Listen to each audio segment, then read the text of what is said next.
following NBC sports program is brought to you in living color.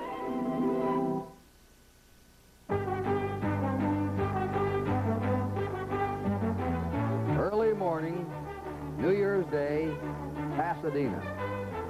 They worked all year for this, and the bowl starts to fill up early.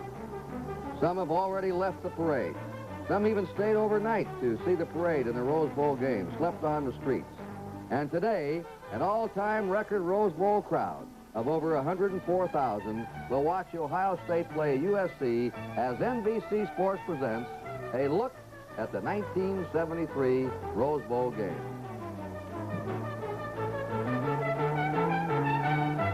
And here we are, the Rose Bowl game.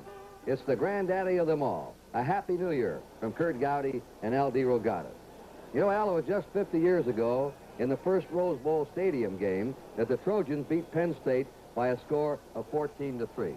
However, the very first game was played back in 1902, 70 years ago. And that point-a-minute powerhouse from the University of Michigan came out to play Stanford. Well, the game was a rout. Michigan won the game by a score of 49-0. The game was so one-sided and so boring that the tournament committee decided that football wasn't the answer for their special day, and so they scheduled some other events. Let's take a look.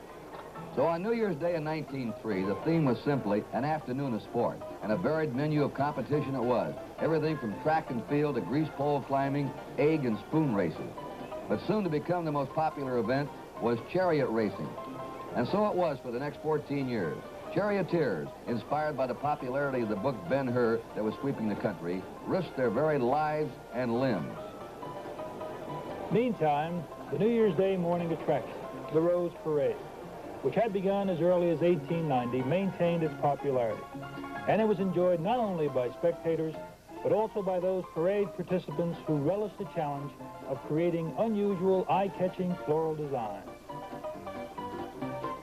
Finally, in 1916, football was given a second chance. The popularity of the Rose Parade was undampened here in this scene from the 1916 parade. Originality and design continued to flourish, even in the rain.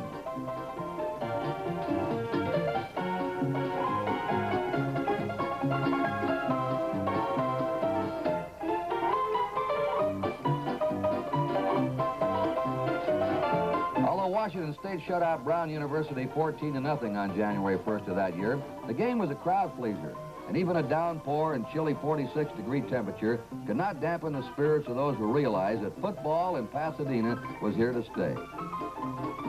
And how about that press box, Kurt? Oh. Within just 6 years, plans were finalized to build a concrete stadium. And on February 7th, 1922, construction began on what eventually was to become the world-famous Rose Bowl, so named by Tournament of Roses publicity man Harlan Dusty Hall. Despite somewhat primitive construction equipment and methods, less than a year later saw the Rose Bowl open its gates for the first time to a capacity crowd of 57,000 on that historic day for the city of Pasadena, January 1st, 1923. Well, it rained in that first game played in the Rose Bowl Stadium. Today, the weather is very windy. It's going to be a factor in this game. We'll be talking about it later. And Al DeRogatis is going to carry you along with some of the highlights of the Ohio State season right after this. Ohio State is number 3 in the country. They're 9-1. Some say this team is 3 yards in a cloud of dust. We think otherwise, and I think you'll agree. Woody Hayes is completing his 22nd season at Ohio State, and his teams have won 3 of 4 in the Rose Bowl. The Buckeyes have a big quarterback in junior Greg Hare. He's 6'3" and 198 pounds. Average nearly 4 yards a carry this season. Hare is from Cumberland, Maryland, scored 4 TDs. Hare has a strong arm and has completed 49% of his passes this fall, 3 for touchdowns. Halfback Rick Galbos was the leading pass receiver for Ohio State, catching 11. Sophomore fullback Harold Champ Henson led the nation in scoring with 20 touchdowns. The 6'4", 228-pounder from Asheville, Ohio, gained over 100 yards in 4 different games and finished with 772 yards rushing. Freshman Archie Griffin also gained 772 on the ground to tie Henson for the school leadership. Griffin gained 239 yards in his first game against North Carolina. Defense is a Woody Hayes trademark, and against Michigan, the Buckeyes allowed a score on only 1 of 12 plays inside the 5-yard line. Tackle George Hazenall, number 7, the defensive captain of the Ohio State squad. His teammates have voted him the most valuable player of the year, and the 262-pounder from Garfield Heights, Ohio, has made the first unit on several All-American teams. Hazenall is a natural leader. When he was in high school, he served as captain of football, wrestling, and the track team. Another Ohio State All-American is number 53, Randy Gradishaw. He plays what his coaches call the short linebacker position, but Gradishaw is hardly that. He's 6'3" and weighs 238 pounds. Gradishaw missed nearly 3 games this fall because of a knee injury and still finished second in tackles. Well, that's a look at the Ohio State highlights. We'll take a look at now what happened for USC during their undefeated season right after this message. John McKay is not a bashful man, and he comes right out and says that this year's USC team is the best one he's ever coached. 11 wins in a row. Let's watch some of their action. Brings the USC team to the Rose Bowl for the 6th time in 11 years. He's won 3 and lost 2 at Pasadena. The unbeaten Trojans feature a balanced offense. They've gained nearly 2,000 yards passing, with unanimous All-American tight end Charles Young grabbing 23. McKay says Young is the best tight end he's ever coached. Junior Lynn Swan not only caught 21 passes this year, but he averaged 11.5 yards per run on flanker reverses and led the Pacific 8 Conference in punt return with a 14-yard average. Sophomore J.K. McKay, the coach's son, topped Southern Cal in receptions with 25, 4 going for touchdowns. Fullback Sam Bam Cunningham scored 9 touchdowns. He was 3rd in team rushing, but the 218-pound senior is noted for his crunching blocking. Mike Ray is one of the most underrated quarterbacks in the country. He passed for over 1,500 yards, completing 55% of his tosses. He scored 97 points himself. Ray ran for almost 300 yards, many times after scrambling free from tacklers. And the senior kicked a school record 8 field goals and 43 extra points. He won the Pop Warner Award as the most valuable player on the West Coast. For the first 8 games this autumn, Anthony Davis wasn't even a starter for the Trojans. On December 2nd, this 190-pound sophomore became an instant celebrity. On that afternoon, in the Coliseum, he scored 6 touchdowns against Notre Dame. 2 of those 6-pointers came on kickoff returns of 97 and 96 yards. Davis finished the campaign with 1,034 yards rushing, most in history by a USC sophomore. His 16 touchdowns trailed only Henson of Ohio State. Not bad for a young man who was a quarterback in high school and might become a pro baseball outfielder in 2 years. More of the color in the background here from the Rose Bowl in Pasadena right after this.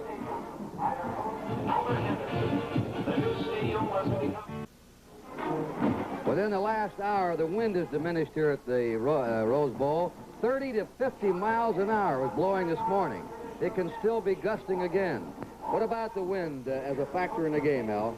Well, Kurt, knowing that both of these teams move the ball so extremely well on the ground, you have the feeling that really it may not be that much of a factor. Where it's going to be a problem, probably the Trojans putting the ball up will be difficult, number 1. The trouble could be in field goals, in just fielding kicks. It was incredible the amount of trouble they were having with the gusts. Woody Hayes says that USC has never really been tested this year. They've never been behind. He said, we want to find out early if we can move out in front. I think that'll be a real clue to this game if Ohio State can get an early lead. They don't have the varied offense to play catch-up football. Right, and Kurt, they can move the ball better than most people think. 9-1 is a great record. They can go up top.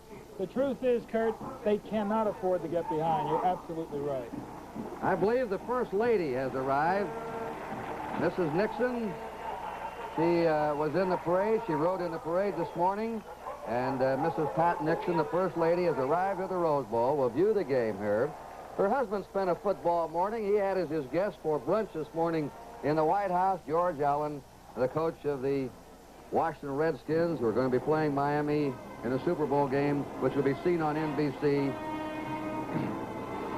the 14th of January. She is now being announced to the crowd. So Mrs. Nixon takes her seat. Ohio State, USC are in their dressing rooms. And we're going to have the parade of dignitaries here. So that's been it for a preview look at the Rose Bowl game. And we'll be right back following station identification for USC, Mrs. Nixon, USC, and Ohio State in the 1973 Rose Bowl game.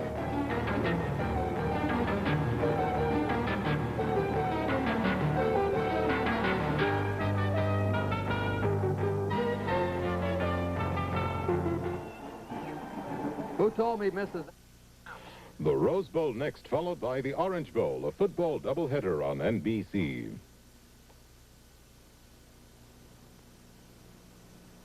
State 5-4.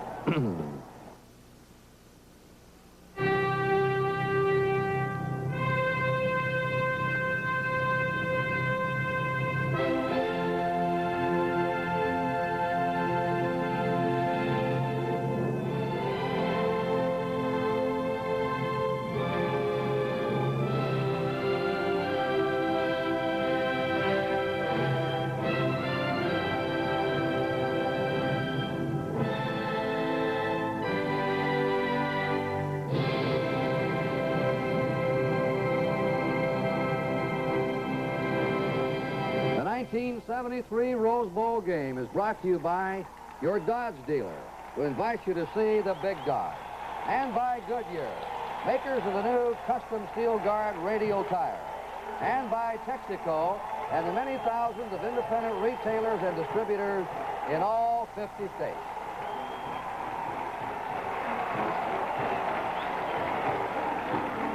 Hi, everybody.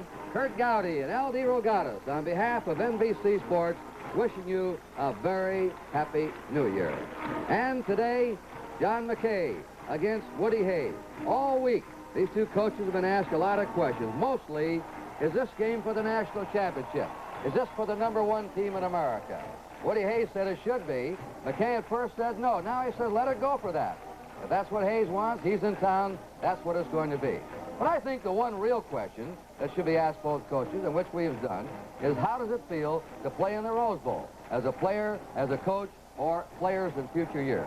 And so, first of all, we went to Woody Hayes, 22 years, and asked him about the Rose Bowl. This is our third time in 5 years. It's quite a chore. It's a lot of work, but it's all worth it because we not only regard it as the oldest of the bowl games, but as the best one. And we're certainly playing a super team this year in Southern Cal. They always represent this conference out here well. We like to feel we do the same for the great Big Ten conference from which we come. So it'll be a great football game. We're the underdogs, but when you're in that position, then you play it from the heart. Of course, playing from the heart seems to be the theme for Coach Woody Hayes. It has been in all his winning seasons, his players, and the same for John McKay and USC. McKay, though, I think puts a little bit different slant on it, especially when he speaks on behalf of the Pac-8 Conference. Of course, the Rose Bowl is the goal of all teams in our conference, and I think all the teams in the Big Ten. This university has appeared in it 17 times. I've been fortunate to appear 5 times. This is my 6th time. I can think of no greater thrill for a college coach or a college football player in playing in this game. Some of the great players of all time have played in it. We're going to play a very, very fine team in Ohio State, and we think it's going to be a great game, and we hope we have a lot of fun. Thank you. And now coming onto the field, the Grand Marshal, Michael Morrison Wayne. Duke Wayne, the fireman nicknamed him when they used to keep his dog when he went to Glendale High School, and a football player at USC. And he's with Otis Blassingham, the tournament president. John Wayne, a very popular choice as Grand Marshal. 50 years ago, he said he used to help pin up some of the flowers for the parade, and it took him 50 years to decide to make him the Grand Marshal. And here are the queens. The queen is Sally Ann Norton, a 20-year-old beauty from Altadena, California. And her princesses are Michelle Marie Vezzadini, Gail Andrea Gurrell, Melanie Lee Irwin, Janet J. Carr, Jimmy Lou Bates, and Karen Lee Sells. The Queen and her princesses.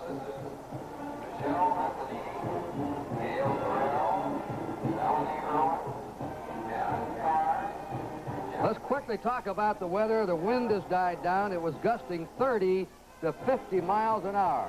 A wind coming off the heights of Utah down through Santa Ana. And there was some danger that the wind would raise havoc with the parade. It didn't, but you can see the trees, the wind. And once again, Al, what is the strategy? This wind's going to be stronger at times today, and it keeps gusting up and down. That's right, Kurt. You know, other than the wind, the setting is just magnificent. I've never seen weather like this, frankly. Strategy altered somewhat, but not necessarily in any big way. Again, the ball is going to be on the ground. We may see some passing. Ohio State hasn't been overwhelmingly in the passing game in the past. All right, let's go down in the field now and pick up the Ohio State band.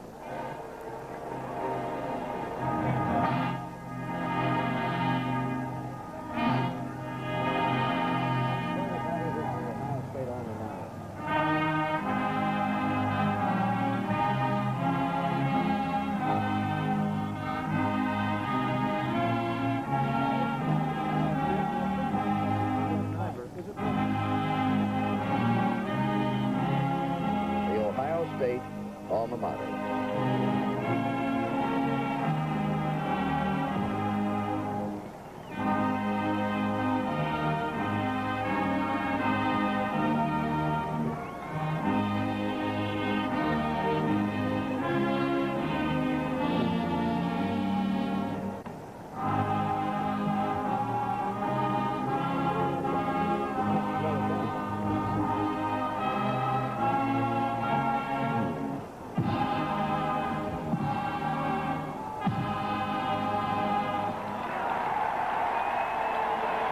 And now this all-time record crowd of over 104,000 will be on their feet. Temperature in the 60s. The Ohio State band will be maneuvering, and then we're going to have our national anthem.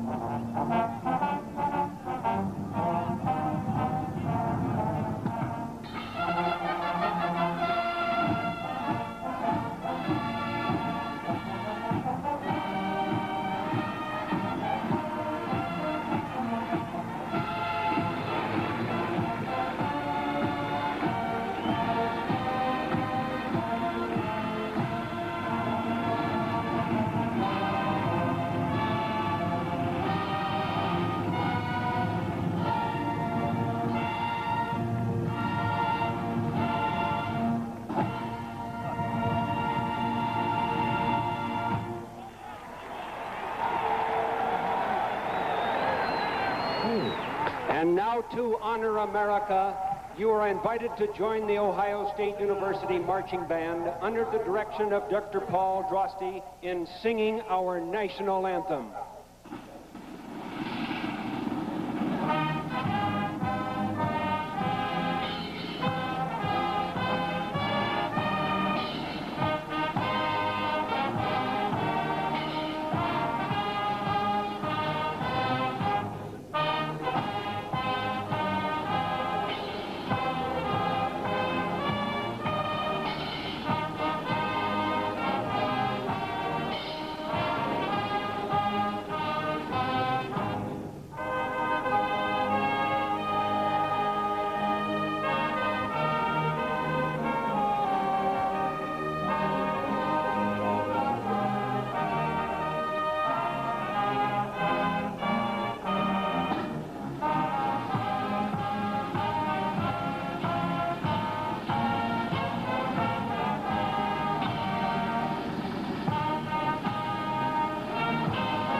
Start the new year.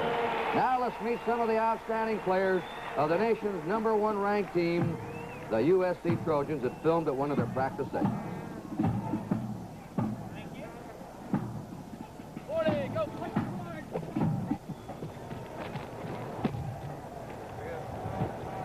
Lynn Swan, flanker, junior.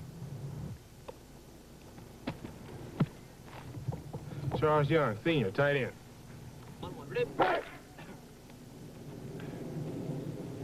David Brown, senior center.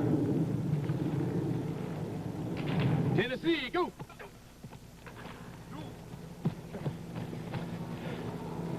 Mike Ryan, senior, offensive guard. Alan Graff, senior, offensive guard.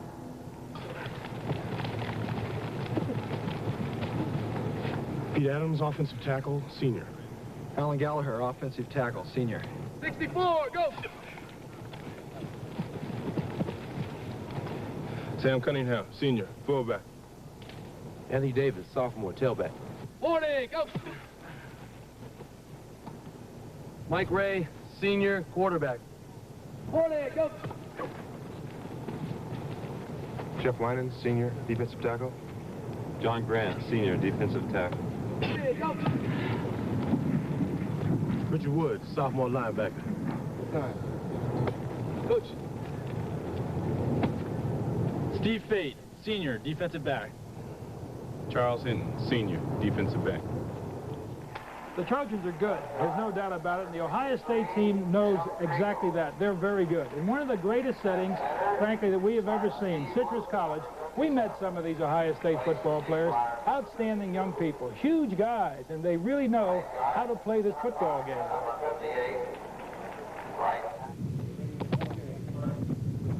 Steve Luke, sophomore center. Jim Kriegel, junior guard. Chuck Bonica, senior guard. Merv Teague, senior, left offensive tackle. John Hicks, offensive tackle, junior.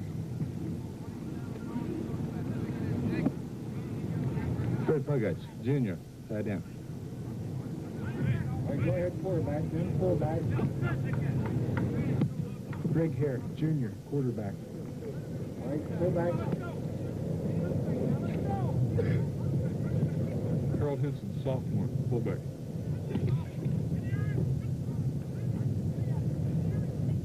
Randy Keith, junior, fullback.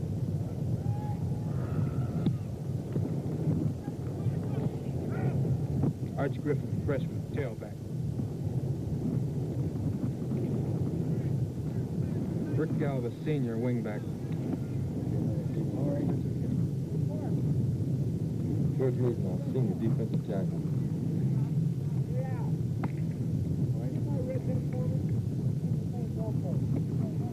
Mike Scannell, senior, defensive end. Chad Williams, defensive tackle, Portsmouth, Ohio, senior. Well, that's the background. They're just about ready. USC, Ohio State for the opening kickoff. And we'll be back here in Pasadena in 1 minute.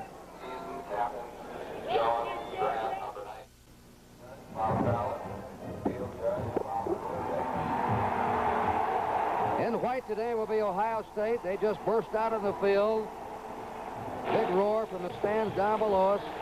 Thousands of Ohio State rooters are here, and they're bouncing up and down like yo-go sticks, just the way they were against Michigan when they came out of their locker room.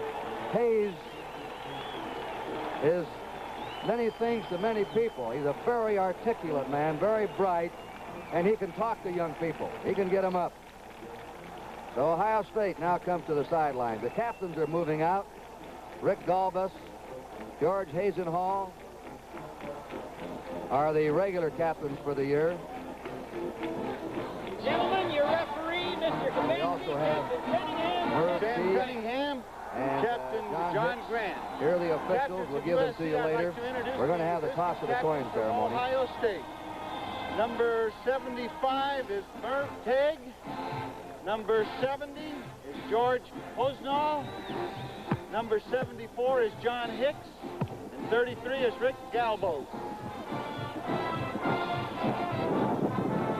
Gentlemen, our officiating crew today, our line judge is Bob Fallon. Our back judge is Jake Light. The umpire is Victor Wukowitz. And our field judge is Bob Broadbeck. Our head linesman is Tom Cross. Our alternate official is Jack Roberts.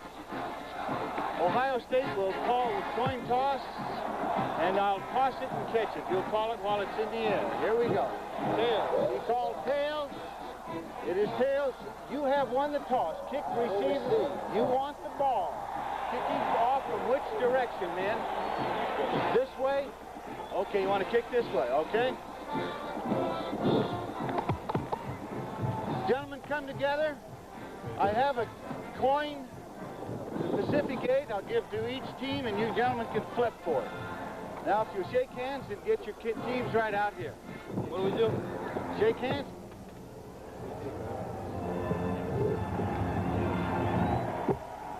We pause briefly for station identification. This is the NBC Television Network.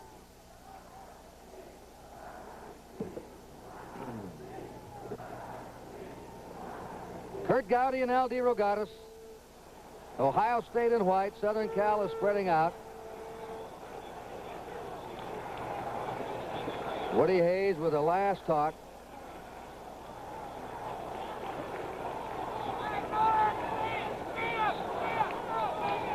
Look at him go.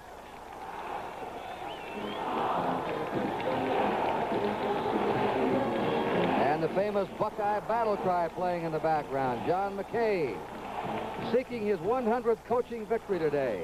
Woody Hayes is going after his 150th this afternoon. It's unusual to see a tailback kick off. But Anthony Davis, the star running back of USC, on the small side when you look at him, is going to be kicking off. He has a very strong leg, and McKay says he's going to make him into the field goal kicker next year. The boy doesn't want to do it, but that's what it's going to be. He's a superb athlete, an excellent baseball player. Archie Griffin is the middleman. Number 45, Bash Nagel, number 48, and Holy Cross, 27, are deep. The wind is swirling around. You can't really tell from what direction it's coming from. Here's the kick. It's a short one. And running up on that one is a freshman, Bashnagel, on the 20, 25, and is spun down on the 28-yard line.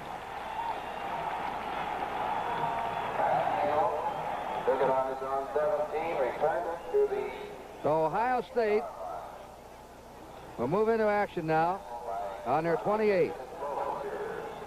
Boninger downfield for USC to make the hit. Greg Hare will be the quarterback. He's number 18. Archie Griffin, 45, Henson 38, Galvez 33, the running backs. They're in the robust tee or the old straight tee. Hare on the option is hit by Sims. James Sims, number 41, a junior from Los Angeles, and he practically plays in the opponent's backfield. He's very quick, and he gambles and penetrates in the plays. He threw him back for 2. It's to the 26-yard line of Ohio State. Second down, 12 to go. That Sims fella, Kurt, twice this year has been the defensive back for this Trojan team. All right, Smurt is checked in as a tight end now for Ohio State. He's a 4-stringer. Ball given off to Griffin, and he's jammed up at his 27. Monty Doris, who plays the nose guard or the middle guard in the 5-man front line for USC, hit him. The yard gain, it'll be 3rd and 11. Dale Mitchell is the left end, 85. They flop around at times. John Grant, the All-Americans, left tackle, 94. Doris, the middleman, 72. Jeff Winans, 92, the right tackle, and Sims, 41, the end. Holy Cross into the game. Smurt has come out. 3rd and 11. And with this wind today, passing may be treacherous. Ohio State, Greg Hare. They run it, they give it to Griffin, and he spills over the 30 to his 32. A gain of 5, but they're way short. It'll be 4th down, 6 to go. And coming in now to punt is Gary Lago, who is the top kicker in the Big Ten this year, averaging 41.5 yards a kick. And he's going against the best punt return man on the West Coast, Lynn Swan, number 22, who in one game this year ran punts back for 157 yards against Michigan State. The best single game effort of the college season. Okay. Beautiful kick. Beautiful. Back to the 20. It's fumbled, and it's out of bounds on the 15. And the ball was fumbled by Hinton. Chuck Hinton, number 26. So USC now is pinned back on their 15-yard line. We talked about that wind, Kurt, and we said it could be a factor in the punting game. In practice, they were having a difficult time. It just drifts away from you. Fortunate kick. It's out of bounds. That was a 53-yard punt. No return. Take that anytime, wouldn't you? Oh, beauty. All right, USC will have Mike Ray at quarterback, number 6. Out of their stack eye, Anthony Davis is the tailback, 28. Cunningham's the fullback, 39. Swan is the flanker, 22. Mike Ray going in motion to Swan. And Davis is hit at the 16-yard line by Randy Gratishar, number 53, the All-American linebacker. Second down, 9 to go. Edessel Garrison, number 19, is the split end. The man who made everybody's All-American, Charles Young, 89, is the tight end. Pete Adams, Steve Riley at tackles, Mike Ryan, Alan Graff at guards, and Dave Brown is the center. Second down, 9 for USC. No score. 2.5 minutes gone. Mike Ray from Lakewood, California. Anthony Davis again. Comes over the 20. Amazing balance. Johnny McKay must have been asked 1,000 times, who does he run like, Garrison or Garrett? Here's a replay, Kurt. They were stacked to the inside, Ohio State. Nicely, Anthony Davis takes it to the outside, follows his interference well, does quite a bit on his own.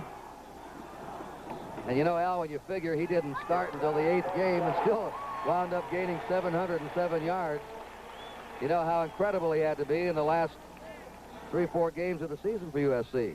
You know, Kurt, also looking at the state defense, they're playing their 2 of their 4 linemen very wide.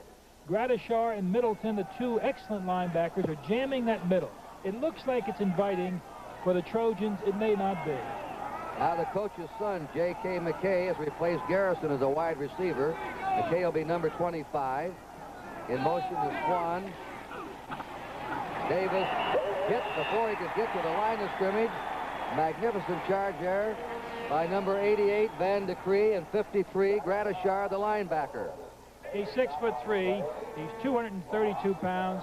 He's a junior, and he's the man, really, they've got to beat. 53, moving to the outside, coming back. Quite a bit of help, Kurt. Great pursuit. Manfred Moore, number 44, has come in as fullback now for USC. You notice that time that Ray, the quarterback, went back and gave the ball to Davis deep. That's to give Davis some time to look over the situation, to pick out his hole. Well, he sort of delays back there. Swan in motion again, a flag down. That's against USC, illegal procedure. And I believe he may, Al, have started the man in motion toward the line of scrimmage. On the 19-yard line of USC, they have a second down and 16. We have no score, 11 minutes to play in the first period. We've been talking, Kurt, about those linebackers. Rick Middleton, number 32, generally plays the offside. Gratishar plays the strong side. Tough. There's Middleton, very quick. Now this is their power eye. Swan in motion. McKay is flanked to the left. Ray for his first pass. Sets up a screen to the 20. Davis out. And is downed on his 30-yard line by Rick Middleton, the wide linebacker, number 32. Anthony Davis caught 15 passes this year. They have a varied attack. McKay caught 25. Charlie Young, the tight end, 23. Swan, 21. Davis, 15. So they have 4 or 5 outstanding targets to throw to. Third down now for USC on their 30-yard line. Cunningham is back in at fullback. Manfred Moore is out. They're all the USC records that the sophomore set this year. He's going to throw on 3rd and 5. He can move. He's under the gun. He's one up desperately, and this one is out of bounds. But he was just throwing out of desperation. He threw the big rainbow lob up there in the field of play. That could have been intercepted. How about this state defensive line, Kurt? Now, they're really penetrating. We were tremendously impressed with the Trojans' offensive front. Huge people, very quick. Don't underestimate this Ohio State defensive front. They really come. And Tim Holycross, who goes to Ohio State, a sophomore from Bedford Heights, Ohio, is back as a safety man. In punt formation will be Dave Boulware, who averaged 35.5 yards. Going against the wind. Kicks it low. Wobble job. Hits on the 45, and he gets a few extra yards in the bounce, and it winds up all right for USC. It's dead on the Ohio State 34-yard line. We have a timeout now in the Rose Bowl with a score. USC nothing, Ohio State nothing. That Ohio State offense on the ground, 270 yards this season as usual. Ohio State ran the ball 6 times. For every time they passed it, a 6-to-1 ratio. Ohio State on their 34.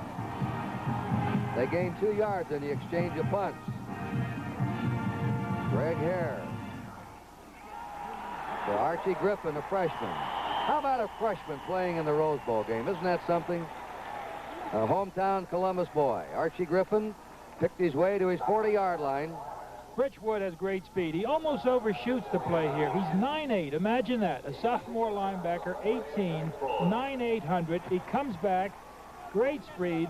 Elizabeth, New Jersey. Thomas Jefferson High School. What a football player. They call him the Batman because he does miraculous things. Ohio State on their 40. 2nd down, 4. Out of their eye. A slot eye. Once again, they run little Griffin, and he breaks it. He's to the 50 and to USC territory at the USC 49-yard line. The left tackle, John Grant, nailed him from behind. But it's a 1st down for Ohio State. Kurt, an interesting story in this game is the center, Steve Luke. Steve is starting this game because Steve Myers is out ill with mononucleosis, and he has Monty Doris on his nose. Much outweighed, but he's doing a good job. There he is. Ohio State on the Trojan 49, 1st down, no score, 8:45 to play in the first period. First man through is Randy Keith, the fullback, a junior. He's just replaced Champ Henson, and Keith carries the ball to the USC 42. Richard Wood, the sophomore linebacker, who made some of the All-American teams in his first year of college ball, made the tackle. Now going in at tight end is Ted Powell, replacing Fred Pugich. The ball is on the 42-yard line of USC. Ohio State in possession. They have a 2nd and 3. And right now they're outplaying USC. Out of the slot eye. The hand is to Griffin. He slips away, and this amazing freshman runs it to the 30-yard line. He slipped away from Jeff Winans, the tackle, who had him contained. Watch him slip out of this. 6'4", 256 pounds. Winans. This is the freshman, 239 yards against North Carolina to set a school record in the first game he ever played. All right, the Buckeyes up, a 14-point underdog, look ready to play today. Now they're in a wide slot with Griffin and Keith, and Randy Keith, the junior from Cincinnati, gets a couple. It's a very young Ohio State team. On this offensive team you're looking at right now, there are only 3 seniors, 4 juniors, 3 sophomores, and 1 freshman. And they have only 1 senior on their starting defensive team. You know, Kurt, looking at the USC, and if you were to say, what is the strategy? Well, you attack speed. They've got great speed in those linebackers. You can't run away from them. Run at them. 2nd down, 7 to go. Ohio State on the USC 27. A 0-0 game in the first period.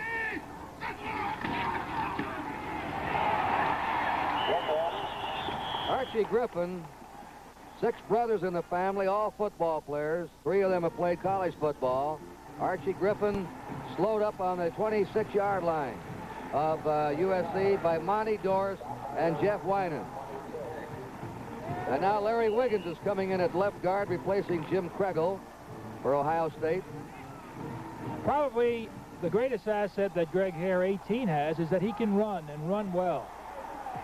And Morris Bradshaw has gone into the wide receiver, number 25, replacing Mike Bertosik. Hare running the option. The pitch out to Galvis, the wingback, and he appears to be short of the 1st down as he's slammed out of bounds on the Trojan 21 by Artemus Parker, the safety man of USC from Sacramento. And you saw Galvis, the offensive captain, signal over. We're about that short.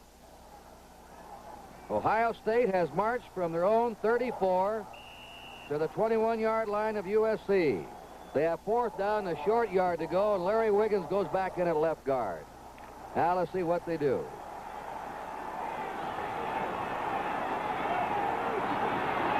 Randy Keith and Archie Griffin are lined up behind Greg Hare. Crowd now has its first suspenseful moment. 4th and a short yard to go. And it is given to Keith. And it's very close. Very close. They'll certainly have to measure this. And the officials call for the measurement. No, USC is held. USC held. And Richard Wood got in there underneath. They delayed a bit on that handout. There was a delay. You wonder, Al, on a quick hitter how they'd have done. Right, Kurt, they have been very successful on that quick burst, and suddenly they went away from it. And now we have a timeout. With 6:17 to play in the first period, the score is 0-0. That was a 46-yard drive that Ohio State put on. It stalled on the USC 20. And now it's first down for USC. So far, they've been outplayed by Ohio State. Mike Ray looking down, and he has his man at the 40. And that's Lynn Swan, who came back a step or two. Lynn Swan is tackled by Jeff Davis. This is what Woody's afraid of, the balance of the Trojan team. They could run it, but when they have to, they can throw it. Good protection. Good completion. Lynn Swan, according to USC, is to them what Johnny Rodgers is to Nebraska. You'll see Rodgers later in the Orange Bowl right after this game on NBC, the Heisman Trophy winner. J.K. McKay's in the game, and Garrison is out as a wide receiver. Davis is slung down there at the 41 by Van de Cree, number 88. Watch this charge by the defensive end, Van Cree. Kurt, he's 6'1", and he's 216 pounds, closing down the line. Now, that's coming from the offside. That's getting across, Al. Boy, it sure is. If you're not big, Kurt, you better be fast. Davis has carried the ball 4 times for 11 yards. They're flanking Swan to the left and McKay to the right. Manfred Moore now is in at fullback, replacing Sam Cunningham. Second down 8 for USC on their 41.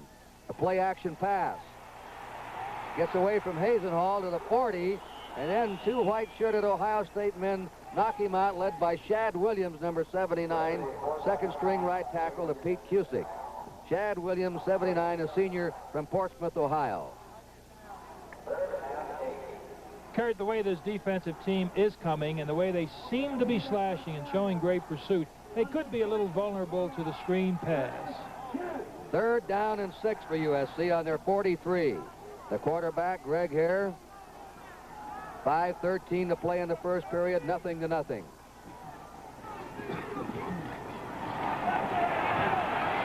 Well, he's got time. And Manfred Moore fumbles the ball out of bounds. I believe he stepped out, though, on his 48-yard line. And while they line it up, the 7th in a series of football classics will be seen on NBC this year on Sunday the 14th. It's the coverage of the Super Bowl game. Our coverage begins at 2 p.m. Eastern Time with a 1-hour film history of the 6 Super Bowl games. At 3 o'clock, we'll have the Super Bowl pregame show. Joe Namath lending his expertise. He picked the last one he worked with us right on the nose, 3 points, Baltimore over Dallas. And then Super Bowl 7, Washington against Miami. And they're going for it. 4th down on their 49, 4th and a foot. They have it.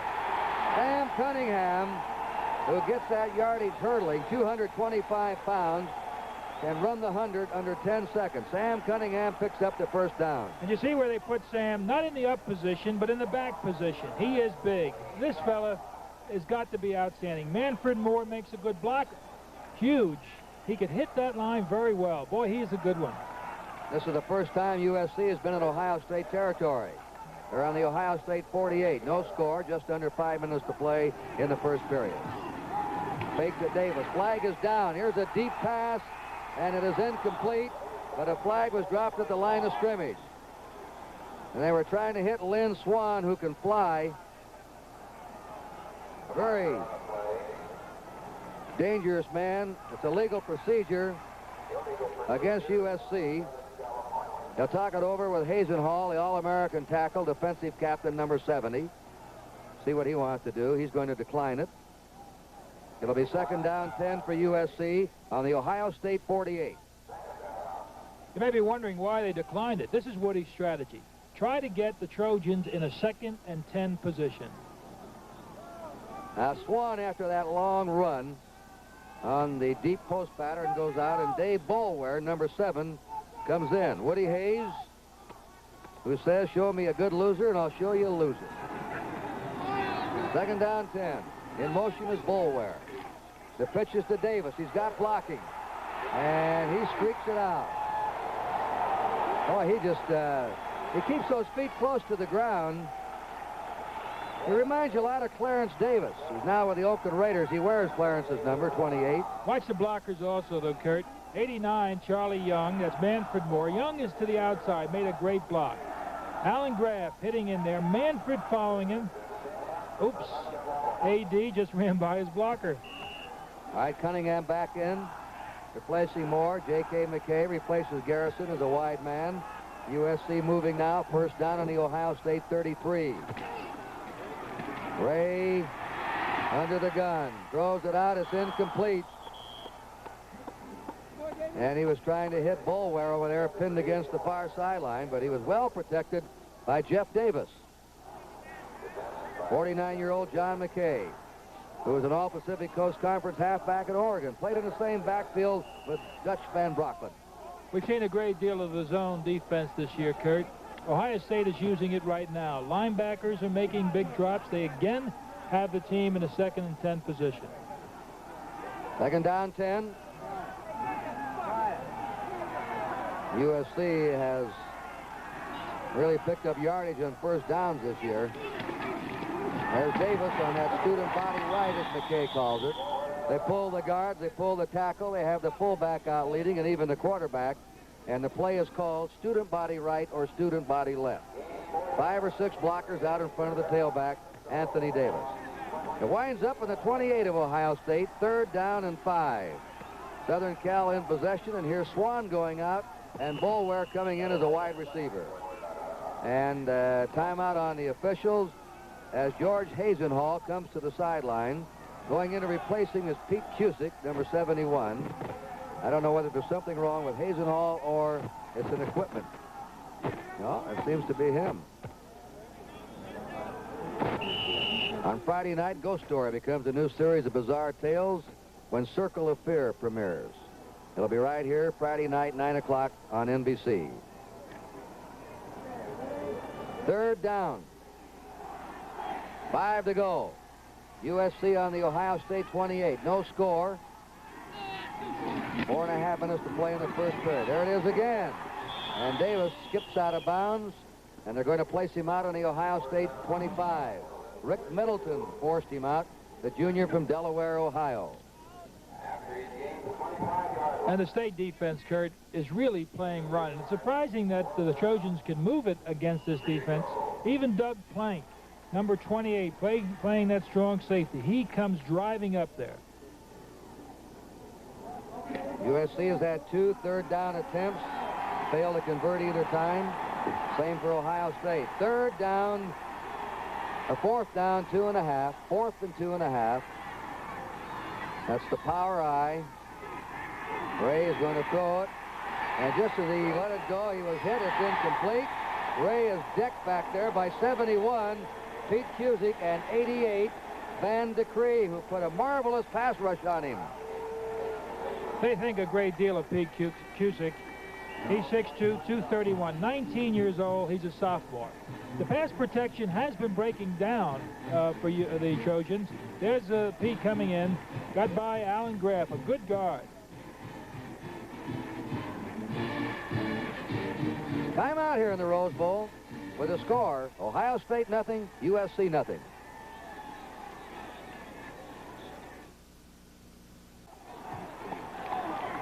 The Ohio State backfield has Griffin and Keith in back of Hare, the quarterback. They give it to Griffin, and Archie Griffin's to the 30-yard line. The very first game this youngster started, he gained 239 yards against North Carolina, which was an all-time Ohio State single-game rushing record as an 18-year-old freshman. Mrs. Nixon.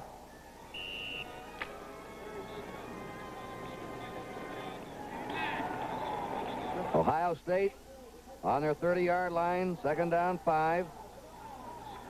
Both teams have had 4th down plays stopped deep in the other team's territory. Right on the ground they go. Randy Keith runs at the fullback. You might wonder why Harold Champ Henson is not in it or more. The leading scorer in the nation with 20 touchdowns. Well, Randy Keith is a better blocker, and they're going now to the tailback offense. And they just take Henson out, but their Griffin's been running well. So they've been having Keith in there to block for Griffin. Now Henson has gone into the game. Holy Cross, there's Keith out. Holy Cross is out. They have a third down now and about a half yard to go. Just short of their 35. This is their power attack right here, the old straight tee. They give it to Henson, and he wriggles off his left guard. He's hit there by Charles Anthony, number 55, the linebacker, and it's a first down for Ohio State. The Trojans continue to use their 50 defense, a 5-man line, 2 linebackers. Really, they're playing the end positions, but they really look more like linebackers. They're not that big. The attack, Kurt, again, if you can hit right at that middle man and get one block on a linebacker. This hare is dangerous on sprint outs. He has long, loping strides. First down, Ohio State on their 36. No score. Late in the first period, fumble, and it's scooped up by USC. Coming up with the ball is Charles Phillips, number 49. That ball squirted out of Griffin's hands. There's the first turnover in the game. And the USC defense all year forced mistakes. It was so quick and aggressive. So USC has the ball. Phillips, by the way, is a second-string right cornerback, or whatever side of the field they want him to play on. Southern Cal now on the Ohio 38-yard line with 2 minutes, 41 seconds to go in the first period. No score. Mike Ray puts them down. In motion is Lynn Swan. Fake to Davis. Throws it out to the tight end, Charlie Young, in a crossing pattern. And the All-American tight end, the best he's ever coached, says McKay, is out of bounds on the Ohio State 26. They call Young the Tree. He is 6 feet 4.5, weighs 230. So that play goes for a first down. Kurt, both offensive lines have some outstanding players. John Hicks of Ohio State is a true All-American. Woody Hayes says he's the greatest, and that's saying something, offensive lineman he has. Pete Adams, 77, a very good one for the Trojans. First down, Southern Cal on the Ohio State 26. McKay is in now as a wide receiver. The flip is to Davis. Davis to the 15 and down to the 10. And finally piled up at the 7 by Randy Gradishar. Oh, he just glides with those. Well, you're right, Kurt, and he just gets super people out in front of him. This is really student body right. There's Graf. There's Cunningham. That's Charles Young making a block. Student body right goes pretty good. 3 weeks after the Rose Bowl game, Anthony Davis will report to the USC baseball team. He's an outfielder, and they say he's a brilliant prospect. That's one of the reasons he came to school. He wanted to play baseball at USC under Daydew, their famous baseball coach. Davis hit. Boy, was he decked there at the 10. A great charge by Pete Cusick, number 71, a sophomore. That's a quick charge by a tackle across that line. Well, they lost 3. It's second down now and 10 for a USC touchdown.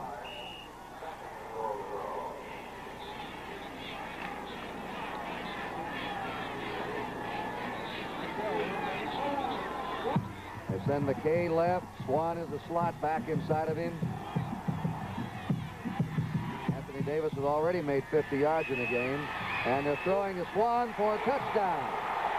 Swan for the score. Lynn Swan, a Foster City, California junior. A punt returner, a great pass receiver, and a runner on the flanker reverse. And he was wide open, Kurt. Got some good protection. Easy TD. By the way, George Hazenall is still out of the game. They're working on his right arm. Mike Scannell is in there. Well, they took advantage of the first turnover. They went 38 yards in 4 plays, and they score with 1:30 to go in the first period. Mike Ray. With Pat Hayden holding. Ray's kick is up, and it is good.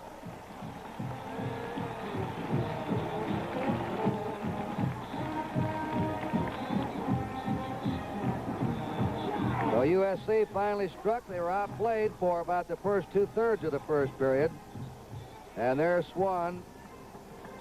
Bad news to opponents next year. He'll be back. And there goes the Trojan horse across the field. An imposing figure. Now we talk about Anthony Davis kicking off. He does kick off, but very wisely. John McKay doesn't send him down. On the kickoff team, he will hit the ball, and then he plays defensive safety.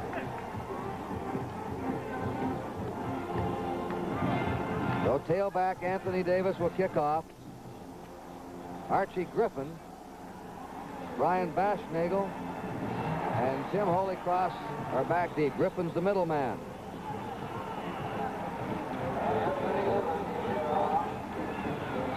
This one is coming to Baschnagel, a freshman on the 5. Keeping that ball away from Griffin. He's trying to get outside. Hayes up to the 25, 30. He gets a move here, 40. Beautiful run by a freshman, Brian Baschnagel of Pittsburgh, Pennsylvania, who is a star of the future for Ohio State. He was a good pass receiver and has the moves to be a dangerous runner. A 39-yard kickoff return by Baschnagel. Jim Givehand, a reserve end, brought him down. So good operating position now for Ohio State.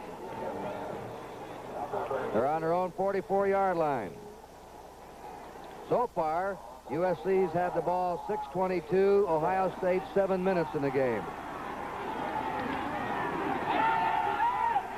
There's a pass to Holycross, nearly intercepted by Eddie Johnson, number 11.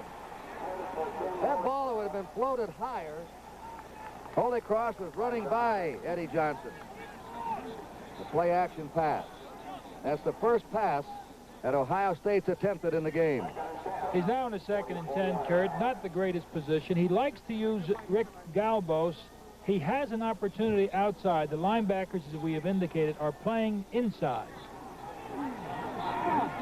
Sophomore Davis is 50 yards. Freshman Griffin is 43 yards. Here's the option. They pitch it to Griffin. Gets up to his 45, and they seal him in. That's what USC does very well with their speed. That's James Sims, a very quick end up front, 41, and Charlie Phillips, a cornerback, 49. Hard to run outside on this team. Right, Kurt. They played that option well. One guy played off the blocker. The next one was going to take the run away from the quarterback, forcing the pitch, and the halfback came up and made the play. John McKay, with his team leading 7-0, has taken Sims out. And Ed Powell has gone as a defensive end. Here's Herr. His pass is good to the 39-yard line of USC. Tim Holycross, and Herr drilled that one in there. This fellow is a good passer. He has a very strong arm on him. He does, Kurt. He shows it here. He is big and rangy and kind of the tradition of the Ohio State quarterbacks. And Woody Hayes has had some good ones. First down for Ohio State on the USC 39. We're in the last 20 seconds of the first period. Holycross is spread to the right. He's the only man outside. And bursting through is Archie Griffin. And the freshman runs it to the 25-yard line. With these quick hitters up the middle, the Ohio State front wall of Kregel, Luke, and Bonica is opening up holes. Right. And remember, Steve Luke is their late replacement, and he's doing a fine job against this 5. There's a good block, pull away, really, from Charles Anthony right to the safety man. This is the kind of play, Kurt, that made this man get some 772 yards this year. And he already has 59 yards in this game, Al. Archie Griffin in the first period gained 59 yards in the ground. That's the end of the first quarter. The score, USC 7, Ohio State nothing.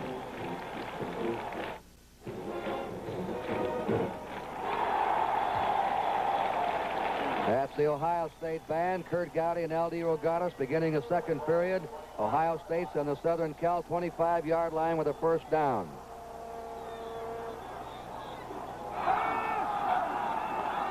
Greg Herr to Randy Keith. And Randy Keith cracks forward to the 21-yard line of USC, hit there by Richard Wood. and George Fuller, who now is playing the middle guard. Right, Kurt. And if Ohio State is trying to take the wide sweeps away from USC, USC obviously better try to take that inside play, and Follett is going to be a key man. He's head on the center. Second down, 6.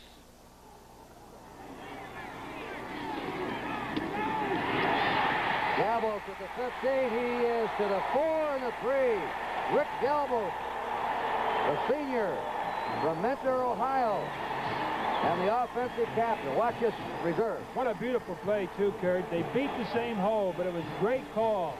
Ohio State has lost one game this year, and in that game they lost to Michigan State. The only game they were outrushed. Now let's watch Follett, a key spot in the 5. Steve Luke over the ball. Good shot of it. And USC has called a timeout.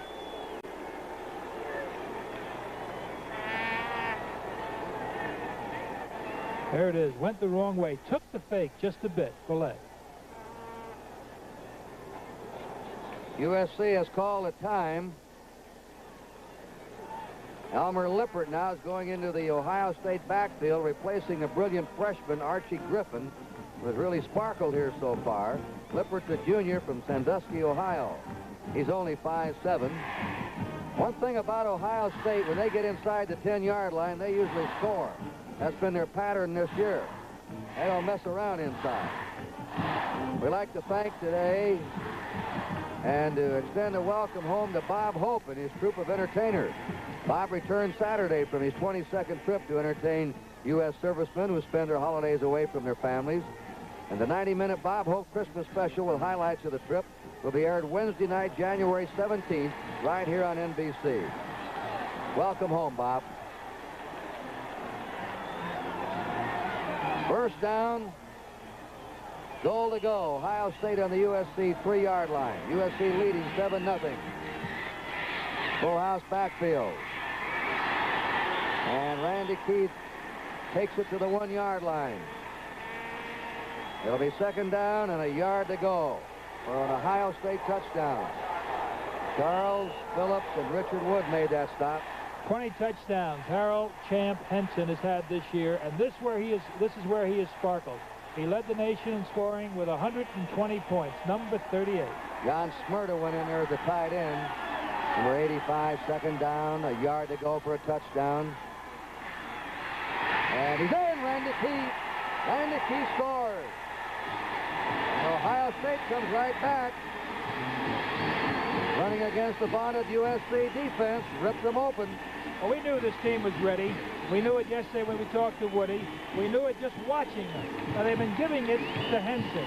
Keith rarely gets it. He blocks. They gave it to him that time, and he did the job. Nice job, Keith. And he scores with 13:37 to play in the first half. A freshman, Bashnagle, holds it for Conway. It is up, and the kick is good. We've got a tie game. The score early in the second period, Ohio State 7, USC 7. Conway will kick off to the man who ran 2 kickoffs back, 97, 96 yards against Notre Dame, Anthony Davis. And they're spotting the ball on the far hash mark.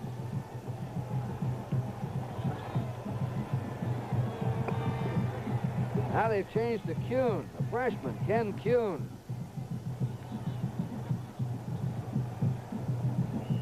And here we go. This game is now tied. Ken Kuhn, and he flubbed that one. Grabbed there on the 28-yard line, back to the 30 into the 38-yard line for USC. One of the short men up front is Chris Vella, the second-string tight end. So USC has pretty fair field position. Ohio State has just moved 56 yards to score in 8 plays. USC on their 30, let's call it their 38, the shade closer to the 38.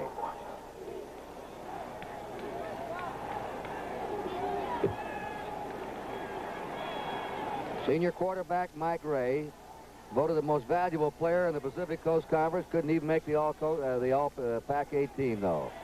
Davis slips away, and he's belted out of bounds. There was a great rush by Shad Williams, who had his hands on him behind the line of scrimmage. It's finally Rick Middleton, number 32, who's made 3 or 4 outstanding tackles so far. Second down, 10 to go for USC. We'll probably see, Kurt, USC trying to do a little bit of the attack that Ohio State is working successfully straight up. The state team is going to take away, or at least try to take away, the student right and student left that we've been calling. McKay's to the left, Swans to the right. Ray on a straight drop back. Now he's a scrambler. He throws on the run and heaves it out of bounds. George Hazenhall had the rush on him. He's back in there. The All-American tackle Hazenhall pressured him. Now watch him on this rush. See that right arm, Kurt? That was what was bothering him. It's wrapped up. It's a bruising thing. Notice he's keeping that right arm out of there, so it must be punishing him a little bit. Takes Graff straight up. He got Graff.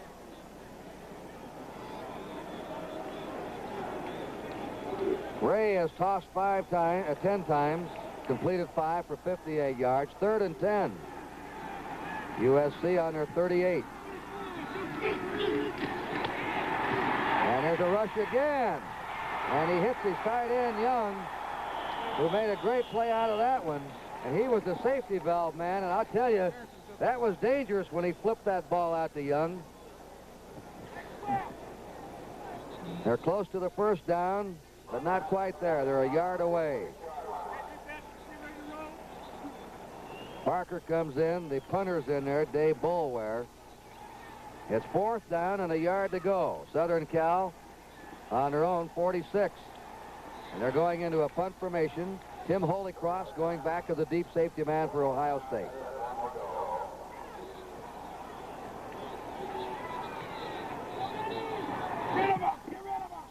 Wobbles this one up. And Ohio State will have the ball deep in their own territory. You see, they touched that ball back on the 13. So while Ohio State gets ready to go now, we'll pause with the score. Ohio State 7, USC 7.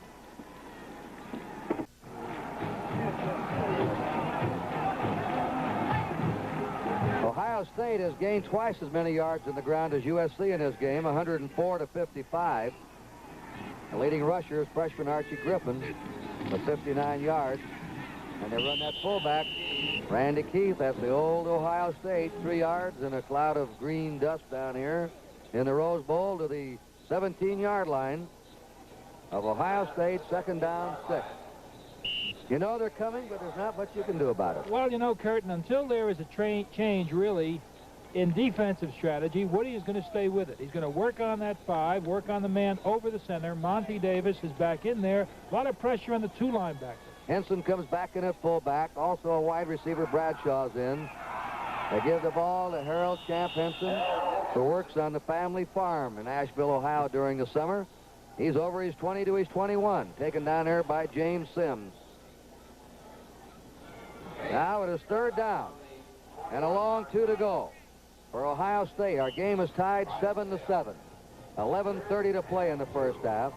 Randy Keith back in at fullback. 3rd down and 2.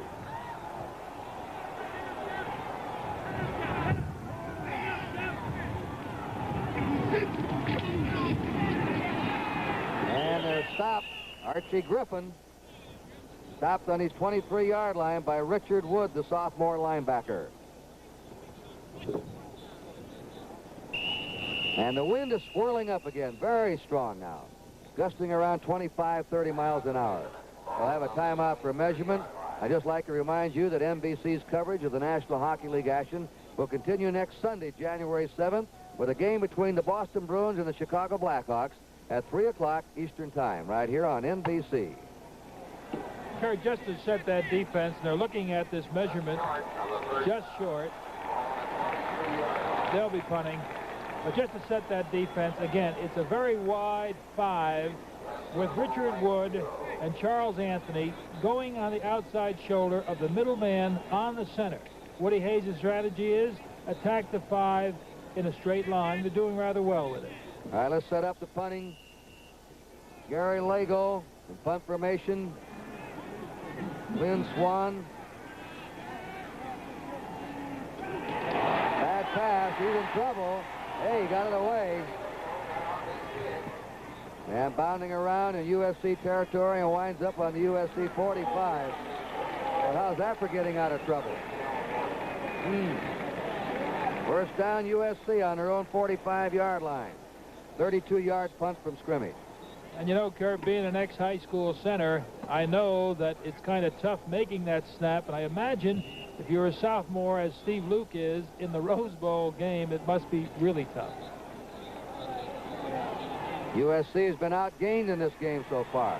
They're tied 7-7. They're at least a 2-touchdown favorite. They're on their 45-yard line. There's the option to Davis. He's up to the 50, and he's bulldogged down in Ohio State's 46-yard line by Van de Cree, the wide defensive end. So that gives USC a second down and a yard to go. We get a chance, Kurt. I'd like to try to get a good shot of Charles, not Charles Anthony, but Sam Cunningham. Sam Bam Cunningham, number 39. For a big man, he's got great speed, and he's a devastating blocker. Dave Boulware in now as a wide receiver. He'll be a slot back. Lynn Swan is out. Odessa Garrison is flanked outside of him. Second down, a yard to go. And a good down to pass on. He unloads on him. They really unloaded on Ray back in the 37. Then Dupree and Arnold Jones, a blitzing linebacker, Jones. And what a charge Dupree has had today. Boy, he does, Kurt. Moving very well. Hazenall coming with him. Pete Adams retreating. Now it gets difficult. Pete has the feeling he's doing what he's supposed to do, but when that quarterback comes out of that pocket, it gets awfully tough. Big loss. Loss of 17. It's third down and 18 to go. They had second and 1. And Ohio State smelled the pass all the way. Swan back in as a slot back. Third down, long yardage. They swing it out to Anthony Davis. Gets away at the 35 and bumped out of bounds on the Southern Cal 41. But now it's fourth down and 14 to go. So on third down attempts today, USC has tried 5 and has failed to convert once. Ohio State's had 5 third down situations, and they have converted 1. Fourth down. Punt formation, Dave Boulware, Tim Holycross back as the safety man, along with Doug Plank, number 28. 9 minutes to play and a half. It's tied 7-7. The low kick. Cross fields it on his 23 to the 25 and slithers through, nearly got away. The number 77, Pete Adams.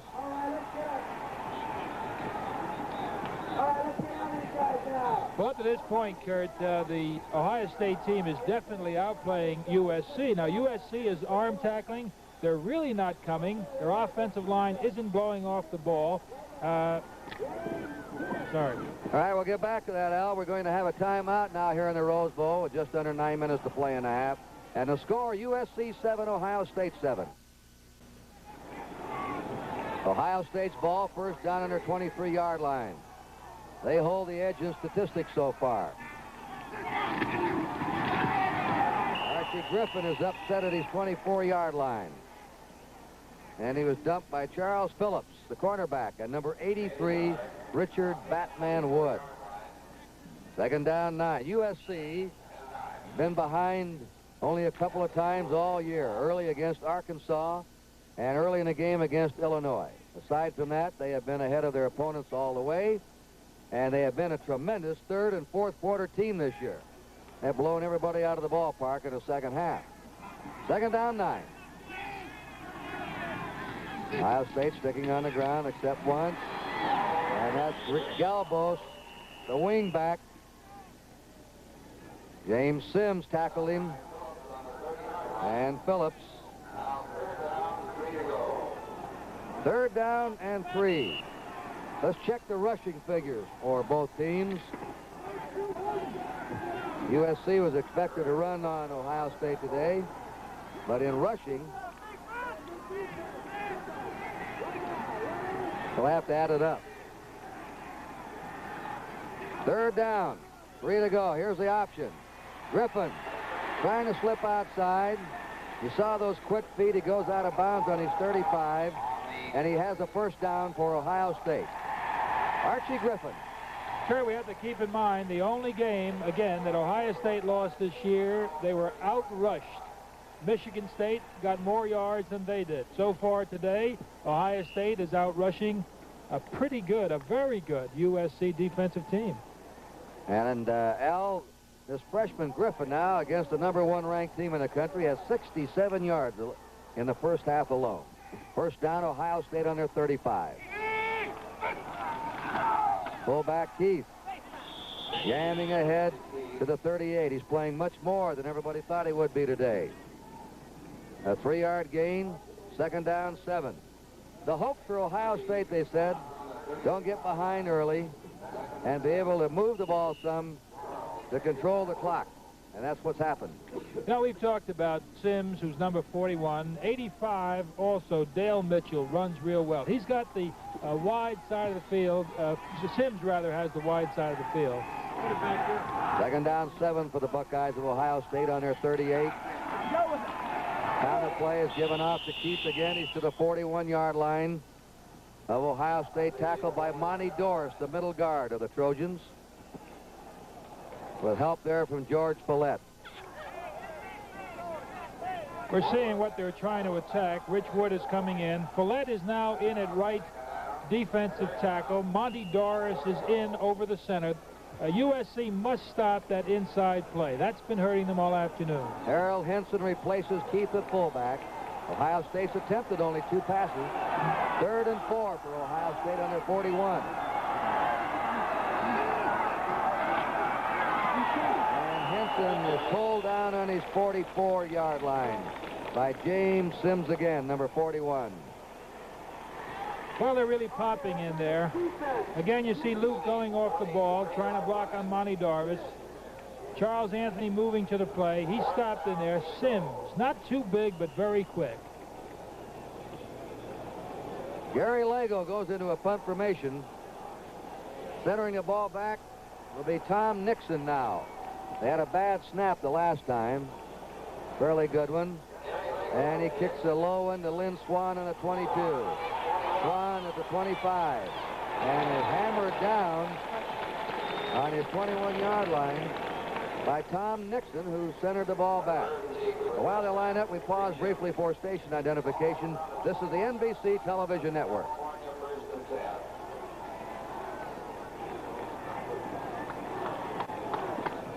Kurt Gowdy and L.D. Regattas. The Rose Bowl, an all-time record crowd of over 104,000. A sunny day, temperature in the 60s, and a gusty wind blowing. And the game now settled into a defensive duel between the two 30-yard lines. 5:34 to play in the first half. It's 7-7. Ray on the option to Davis. Davis at the 25 to 30. Breaking 40. And is finally hauled down on the 48-yard line of USC by Pete Cusick and Arnold Jones. Well, I think A.D. is great. But watch number 39 lead the play. When you're as fast as that man is, he wipes out Neil Colsey over there. Arnold Jones comes over. Strong man. That's a sign of great balance. They say he's got excellent eyes, Kurt. He really can see that defense extremely well. Anthony Davis just left the game after this 27-yard run. He now has 86 yards in the first half. Anthony Davis, replaced by McNeil. And Sam Bam Cunningham trying to go up the middle, stopped cold by Pete Cusick. This is some...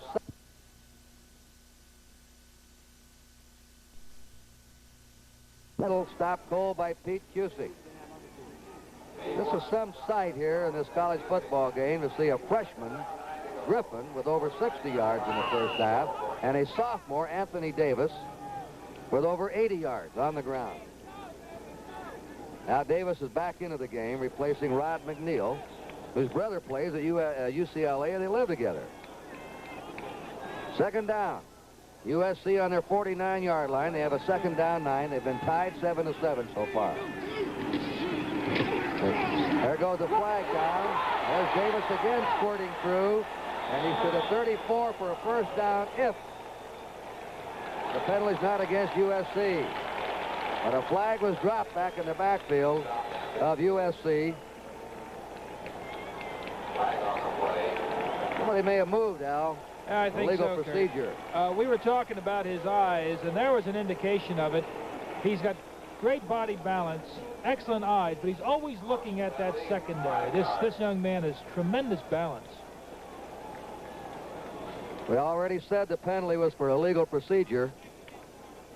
So the ball is back now on the 44-yard line of Southern Cal. 14 to go. The second down, 14 to go, and that wiped out the long gain in the first down. Game tied 7-7, 4 minutes, 10 seconds to play in the half. Davis and Cunningham behind Ray.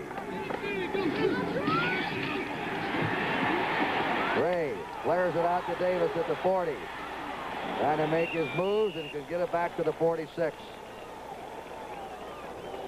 Charles Beecroft, the second string tackle on him there. Now it's third down and 12 yards to go for USC.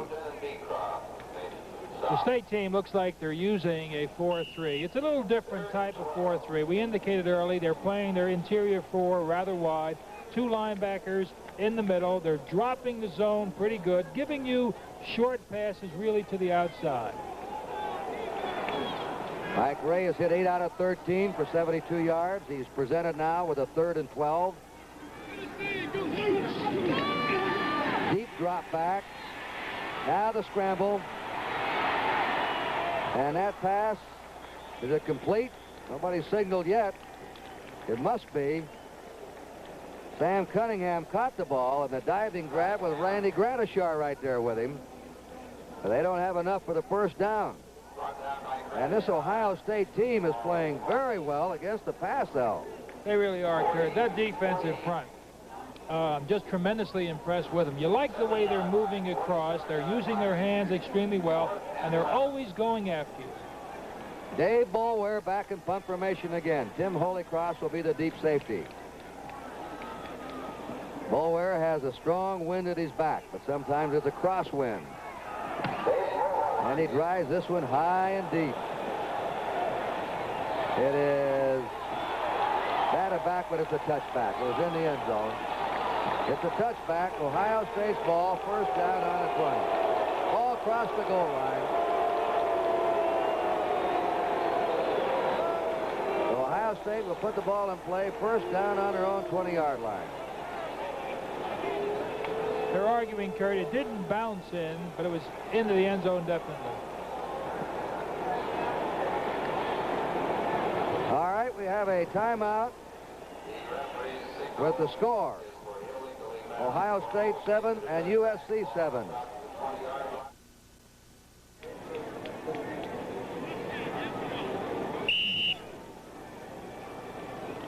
The ball bounced just before the goal line. They're trying to reach up now. They call this illegally batting. It's a touchback. Ohio State's ball on their 20-yard line. Game tied 7-7, 2:19 to play in the first half. And Rick Galbos, who's been effective every time he's carried the ball, is brought down by the weak side linebacker Charles Anthony. Tackles today, Grant has made 4, Sims is 5, Woods 5, and Phillips 3 for USC. They're on defense right now. Galbos has carried the ball just 4 times, an average of 9.5 yards for 38 yards. It is second down, 3 to go. Ohio State on their own 27. They have fought USC to a standstill. They run the fullback, Randy Keith, to the 30. Ohio State now has gained 144 yards on the ground to 92 for Southern Cal. And it's an Ohio State first down that stops the clock with 1:36 to play in the half. We've been talking about the offensive center, Luke, but next to him is Chuck Bonica, number 58, an outstanding Big Ten player, an outstanding several All-American mentions, and also Steve Kriegel, number 63 on the left side. 2 good guards. The old standby Woody Hayes offense plugging away up the middle. That's what they've been doing today. Now and then a counter play. Griffin is hit hard at the 34-yard line. So they put the ball in the air just twice. They haven't run much trick stuff. Tonight, right after this game, Nebraska against Notre Dame. That'll be on NBC from the Orange Bowl in Miami. Nebraska, Notre Dame, the Orange Bowl. We have 56 seconds to play in the half.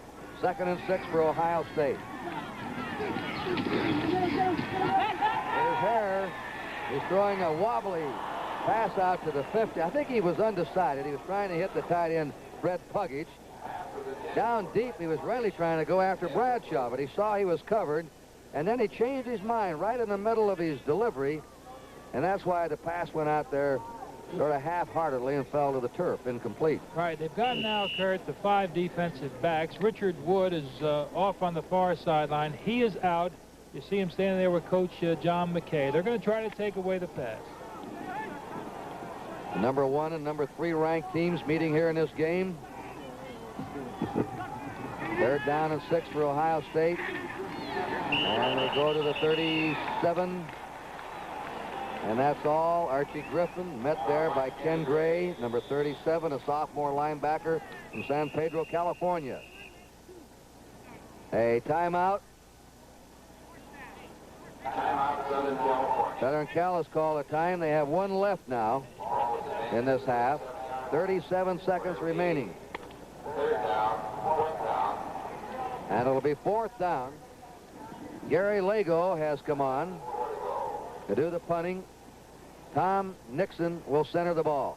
Really interesting, Kurt, the way this wind suddenly calms down just completely. There isn't a breeze right now, which obviously will be very helpful to number 22, Lynn Swan, who will be catching his punt.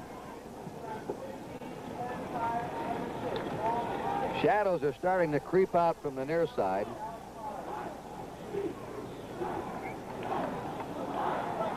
Well, Ohio State has played themselves some football game here in the first half. They fell behind 7-0. They had an early drive stopped on the 20-yard line of Southern Cal. And Ohio State came back in 8 plays, went 56 yards for the score. They've outgained USC. They've stopped them on big passing plays, and they've been plugging away. Let's see what happens now in this 4th down kick. Lynn Swan, who's averaged 14 yards of punt return, is deep for the Trojans. He's the single safety. Very dangerous man. They go after him, and he just got it away. The kicker went down, and he's claiming that he was roughed by number 85 in there, Dale Mitchell. Let's watch it now in a rerun. Is he hit? Take a look. Yeah, he went for that foot pretty good, Kurt. This is the way you try to block a kick. Good call. He missed him. He went right by him. Pretty good act, though. Fine act. USC and UCLA have very good dramatic schools. I'd say Lago's in the wrong school. It'll be a 1st down for USC on their 41, but he did quite a job getting rid of that kick. 31 seconds to go in the half. Let's see how USC plays it now. It's a tie game, 7-7. Ray starts the option, spins it out to Davis. Davis goes for the sideline and is out of bounds.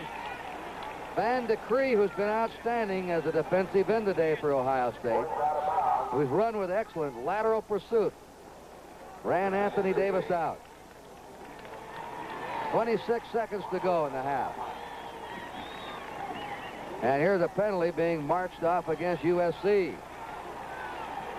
USC has not been able to get on track much here in this first half, except for 1 drive. That's a clipping penalty against USC.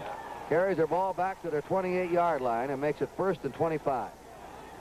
You know, it's interesting, the talented linebackers that we have been seeing all year, particularly today. Randy Gradishar, very good. Arnold Jones, unheralded but good. Rick Middleton could be a surprise. This boy could be outstanding. 1st down now. Long yardage, 6 seconds to go in a half. Ray's going to throw it, and it's at the 40-yard line. The Charles Young is tied in, and he's tackled on the 46 of USC. So that is the 2nd reception for Charles Young. USC has called a timeout, and that's all the timeouts they have now here in the first half. 18 seconds remaining. Well, we knew that this sophomore Anthony Davis was good. But, Al, he has averaged just a little better than 7 yards a carry, 86 yards in the first half. You know what's incredible, Kurt? He's 18, as you say. He's a freshman. But being able to read that offensive blocking as well as he does. Now, this is a trait, really, of Woody Hayes. He says you can drill a team dull or you can drill it sharp. Well, he's drilled this team sharp. And that young man watches the blocks extremely well and has a great burst.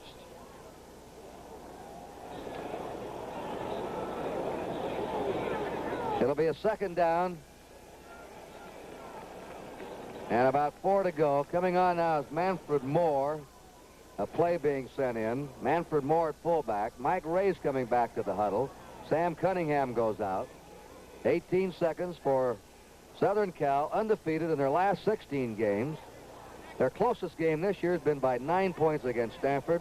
They have one of the most impressive point spreads over their opponents in recent years in college football, and they've been tied today. Played to a standstill. 7-7 here at the end of the first half. 11 wins in a row. They're sorely pressed today. They have spread them wide. Ray gets out of that pass rush. Broken pattern maybe at the 40-yard line. It's to Charlie Young again. The tight end is hammered down at the 33. And a fumble there. They fumble the ball. Coming up with her is Doug Plank, number 28. There are only 5 seconds to go. Made an excellent move, Kurt. It was a good hit. They really popped him, and he did fumble. But you've got to like this boy. He continued to give Mike Ray, who was in real trouble here, a passing plane. That's the All-American tight end Young. Now watch him here. Jeff Davis hits him. Davis is out when that big tight end hit him. And on the fumble, Doug Plank came up with it. So in the last 5 seconds of the half, it's Ohio State's ball. Down they go to here. They're going to run the clock out. And that's it. That's the end of the first half of the 1973 Rose Bowl game with a score. Ohio State 7, USC 7. We'll have halftime activities in just a moment. Right now we pause for station identification. A man returns to life as an insect and widens the circle of fear. Friday at 9, 8 Central Time.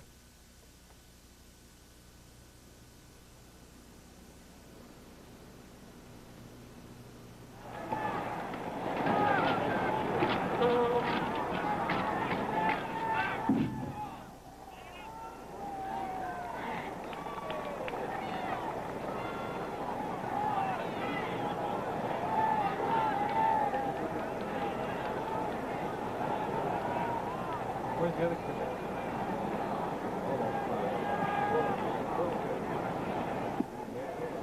Yeah.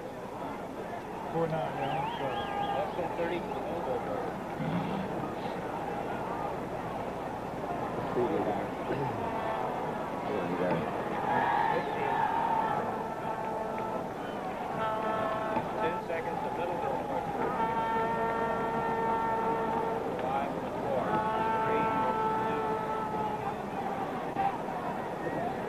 This 1973 Rose Bowl game is brought to you by your Chrysler Plymouth dealer, highlighting Plymouth Satellite for 1973, and by Goodyear, makers of the new custom steel guard radial tires, and by Texaco and the many thousands of independent retailers and distributors in all 50 states.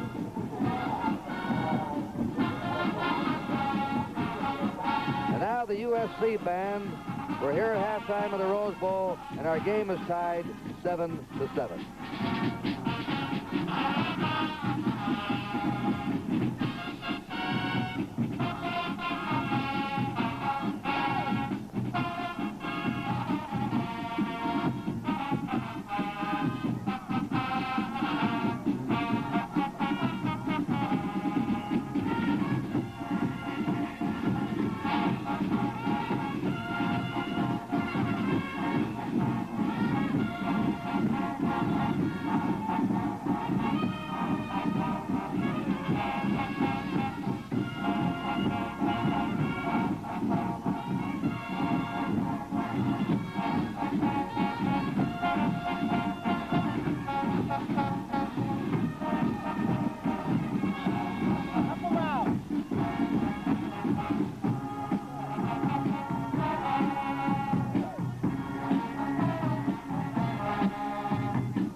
One of the most important parts of any song is the lyrics. Many of today's popular tunes carry social messages through their lyrics. For an example, you only need to tune into your radio and listen to Chicago's latest rock hit, Dialogue.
Medium of television, music both creates and heightens emotions to enhance what you see. Sit back, relax, and listen while the Trojan Marching Band dances to Isaac Hayes' theme from The Men.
Music and movies go hand in hand. Many movies have been based on the lives of famous musical personalities.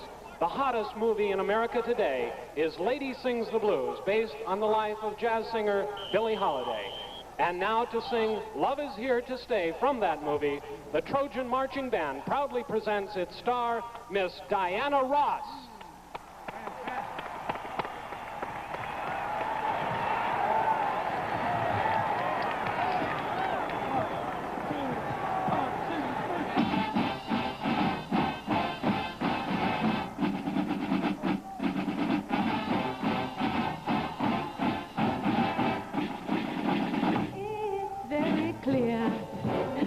Love is here to stay, not for a year, but ever and a day.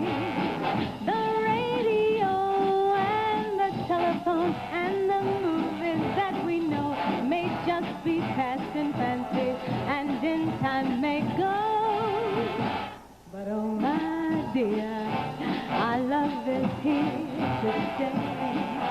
Together we're going a long, long way.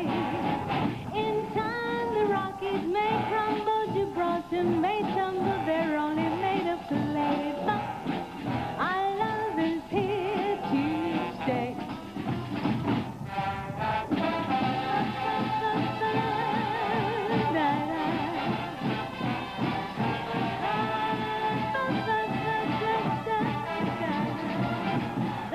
The radio and the telephone and the movies that we know may just be passing fancies, but in time may go.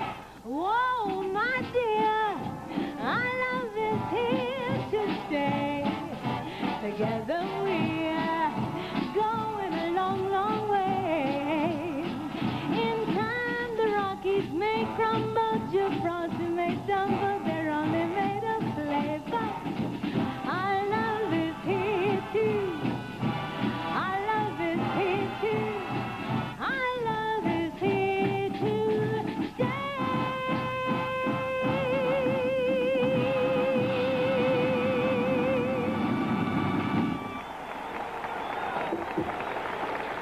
The USC band, the score is Ohio State 7, USC 7, as we get ready for the second half kickoff in the 1973 Rose Bowl game. Very even, as you can see. Yards rushing, Ohio State has double the yards in the ground of USC, which is a surprise. No surprise if USC has dominated in passing, because they've thrown the ball 16 times to just 3 for Ohio State. Interesting duel between Anthony Davis. He has 86 yards on the ground. His team has 75 all told, but Anthony Davis has 86. 16-yard loss to Mike Ray is what threw him back. 15 carries, 73 yards for Archie Griffin. Archie is averaging 4.9 a carry, 7.2 for Anthony Davis. That's quite a duel. The receiving end, it's been passes to, mostly short passes, to Charlie Young, to Anthony Davis, and to Lynn Swan. 16 thrown, 11 completed by Ray, 3 thrown, 1 completed by Greg Hare. All right, it's 7-7. Kurt Gowdy and L.D. Rogatis as we head into the second half. And let's see now if USC opens up. The 14.5-point favorites have been held to the tie. And here's a cross kick, a short one. Sam Cunningham upended at the 44, but that short kick gives USC excellent field position.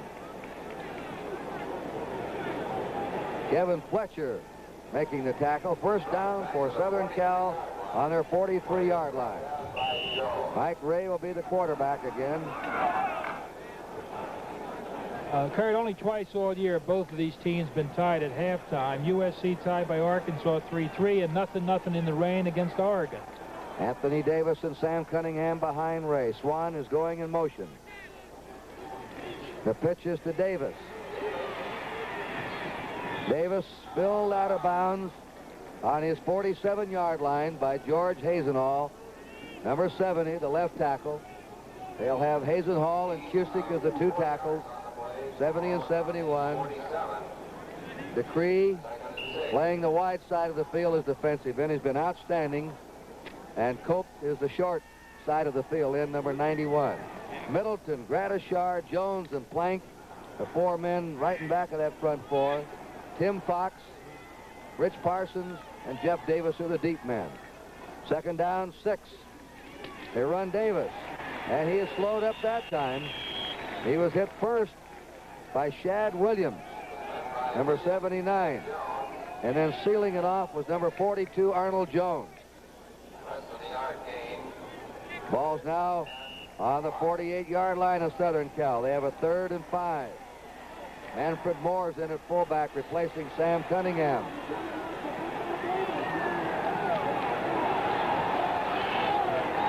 The wind is in favor of Ohio State here in the 3rd quarter. And a gusty, windy day here.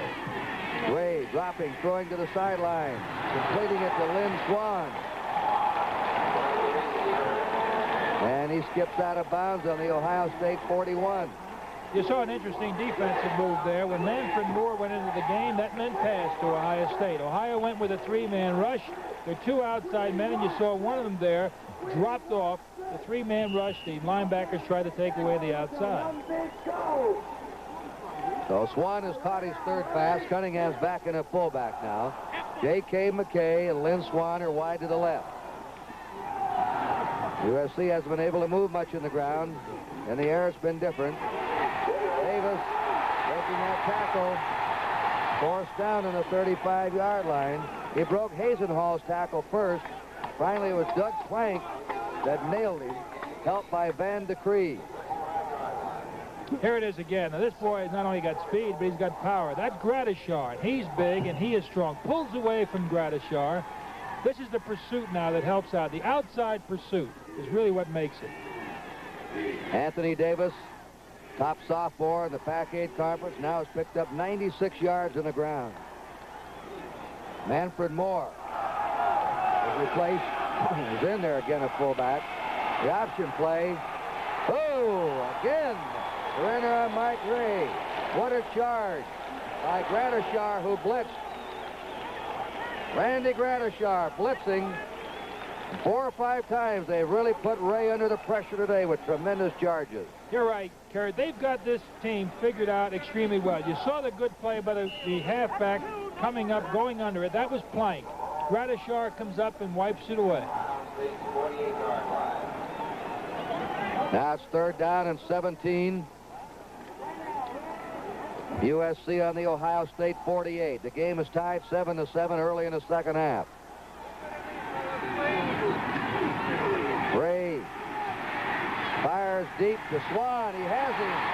Laid it in there perfectly at the 25. Lynn Swan forced out by Sonny Hughes. A great throw, though, by Mike Ray. And his treacherous wind. And you know, Kurt, Ray had been coming out of that pocket in the 1st half. This time he stayed in it, gave his team time to protect, and laid it right there perfectly. Plank knocks him out of bounds. 13 out of 18 for Mike Ray, who didn't even place in the 1st or 2nd all-conference team, but won the Pop Warner Award as the most valuable player in the Pac-8 Conference. How do you figure that one out? On 1st down, Ray again, sideline pass. It's good to J.K. McKay. McKay, and it's USC in the air now, picking Ohio State apart. McKay, you'll notice that Fu Manchu mustache, the coach's son, and the long hair. Great human interest story. The father and the son together now at USC. 50 colleges tried to recruit McKay. He and Pat Hayden, who will be the quarterback for USC next year, are one of the outstanding passing combinations in the history of California high school circles.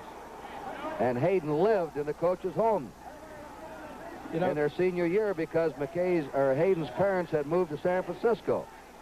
And young McKay and Hayden did not want to be separated and want to finish their senior year together.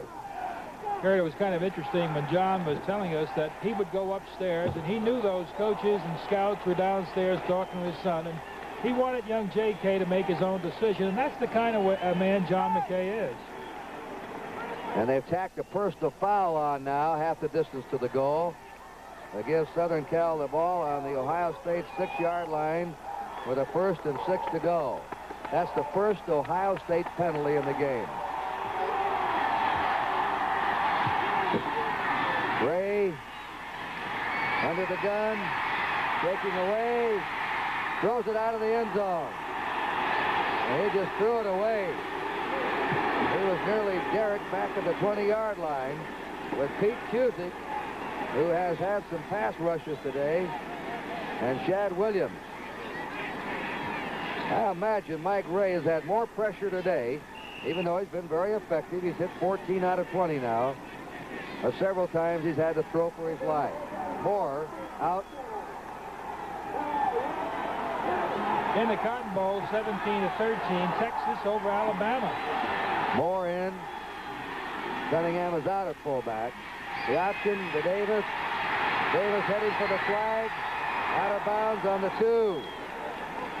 Arnold Jones drove him out, the linebacker. 3rd down and 2 to go. for a USC touchdown. How many times this Ohio State team, Kurt, held against that great Michigan team, and here they are again, back to the wall, and they're responding just beautifully. I think they held 12 times inside their 10 in that game, 12 plays. They're going to measure for the first down.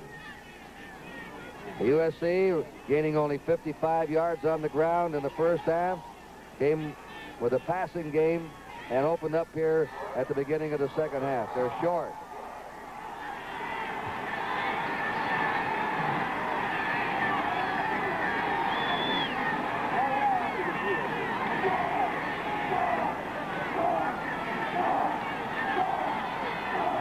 The yardsticks have still not cleared the field. Anthony Davis is out. Sam Cunningham is in, along with Manfred Moore. So they have their two big fullbacks in with some power down at the goal line.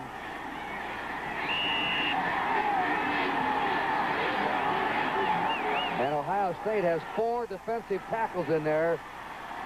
Down there at the 2-yard line now, digging in.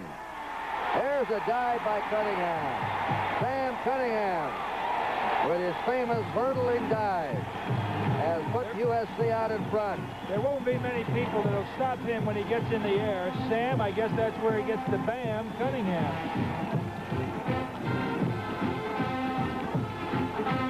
Well, they took that opening kickoff. Here it is again. Sam Cunningham, who has been timed in 10 yards by the USC track coach, Vern Wolf, as the fastest he's ever timed a USC athlete. After that, a little different story, but he could get to that line of scrimmage very quickly. Mike Ray's extra point attempt is good. A 57-yard drive by USC, mostly by passing. Timeout, and the score now is USC 14, Ohio State 7.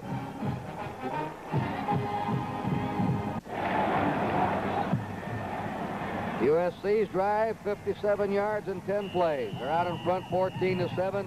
Now Ohio State will get the ball for the first time in this half. Davis's kick is very short. Randy Keefe takes it on the 23, and he is hit there at his own 30. The tackle by number 48 of USC. An earthquake has occurred, as you all know, in Nicaragua. Many thousands of families homeless. If you care to help, send your dollars to CARE, Nicaragua Earthquake Fund, Department 2, New York, New York, 116. And how about the shocking news? Roberto Clemente, the great one, the greatest baseball players of all time, lost, evidently killed in a plane crash, on the way to help give relief to those who needed it in Nicaragua. Archie Griffin down to the 31-yard line. He's given us some outstanding thrills on the NBC Game of the Week. And over the years, valuable player, 4 times batting champ. What a World Series he had in 1971. And the governor of Puerto Rico has announced a 3-day mourning period for Roberto Clemente. Lost and evidently killed on his way to Nicaragua to help in relief of the victims there. That's the Ohio State bench. You notice them drinking water there. We want to talk about that in a moment. Here's Griffith, and he's hit at the 23. USC now, evidently, boy, they must have been given some kind of talk at halftime by John McKay. You notice, Al, the Ohio State players drinking water. Their team doctor, Robert Murphy, especially asked us to talk to the high school and college coaches around America about the lack of teams drinking water now. They had 8 deaths last year, heat strokes, lack of water, and he claims that a dehydrated player is a poor performer. And more athletes should drink water. They can drink all they want on the Ohio State team. 3rd down, 7 to go. Greg Hare shoots the pass. He's got a man wide open, and he catches the ball at the USC 45. That's Tim Holycroft. And Ohio State now has a first down on the USC 45. We've seen a switch of strategy on the part of Southern Cal, and that was to go to the air, and they did it very well. Ohio State now put the ball on the ground. It looked like USC made an adjustment to take away the inside and perhaps weaken themselves up defensively against the pass. Stop the run. Tim Holycroft catches a good pass. USC is leading 14-7. Ohio State's ball in the Southern Cal 45. Randy Keith breaks through 35-30 and pounds his way to the USC 27. James Sims, the defensive end, brought him down. Another Ohio State first down. Here it is again. That center's doing a fine job. Monty Doris tries to make the move. Good block is put on Richard Wood. Randy Keith. Oh, he's doing a fine job. Good blocker. Probably a better blocker than Champ Henson. And Wood is out. Richard Wood, the sophomore, brilliant linebacker. That was an 18-yard gallop by Randy Keith. Ohio State in the Southern Cal 27, first down. There it is to Griffin. And Griffin streaks through. He's down inside the 10. Notice his balance running. He's hit. He keeps moving on his feet. Low center of gravity. Very difficult to knock down. Boy, you're going to see a good hold. There's good blocking. Good block to the inside. Keith leading the play out. This man has brilliant instinct. Really great instinct. Now, this is the second time Ohio State has responded when USC has scored, and they're in great scoring position now. I've never seen two better young running backs in one game than Griffin, a freshman, and Davis, a sophomore. First down. They spotted the ball at the 11. They said he went down. And Randy Keith gets a couple, and that's it. When he was met head-on there by the nose guard of USC, Monty Doris. It's on the 9-yard line of the Trojans. Second down, 8 to go for Ohio State. Ohio State had them tied 7-all at the half. USC went 57 yards to score at the beginning of this half. And now Ohio State is threatening. Ken Gray, Kurt, who's in there now, number 37 for Rich Wood, was in a bit earlier, and he does a good job. He also is very quick. And the full house T formation. Griffin, who weighs 185, is stronger, though, than you think he would be. He can get it inside and outside. Monty Doris again brought him down, along with Jeff Winans, the right tackle, number 92. It's on the 6-yard line of Southern Cal. Third down and 5 for a first down. Griffin, in high school in Columbus, Ohio, was a wrestling champion. Third and 5 for Ohio State. Can he get this tough yardage inside? It'll even be more difficult now. And they go inside, and they don't get it. Randy Keith. Well, that's tough to pick 3 or 4 yards up down there against a mass goal line defense. Parker made the stop, and now Blair Conway, the field goal kickers, come on. Brian Baschnagel will hold. It is on the 4-yard line of USC. They have a fourth down and 3 to go. This would be a 21-yard field goal. Be spotted on the 11. And the kick is up. The kick is good by Brian Baschnagel. And I think a flag has been dropped. Looks like an offside against USC. It looked like the right end on USC went off. Offside against USC.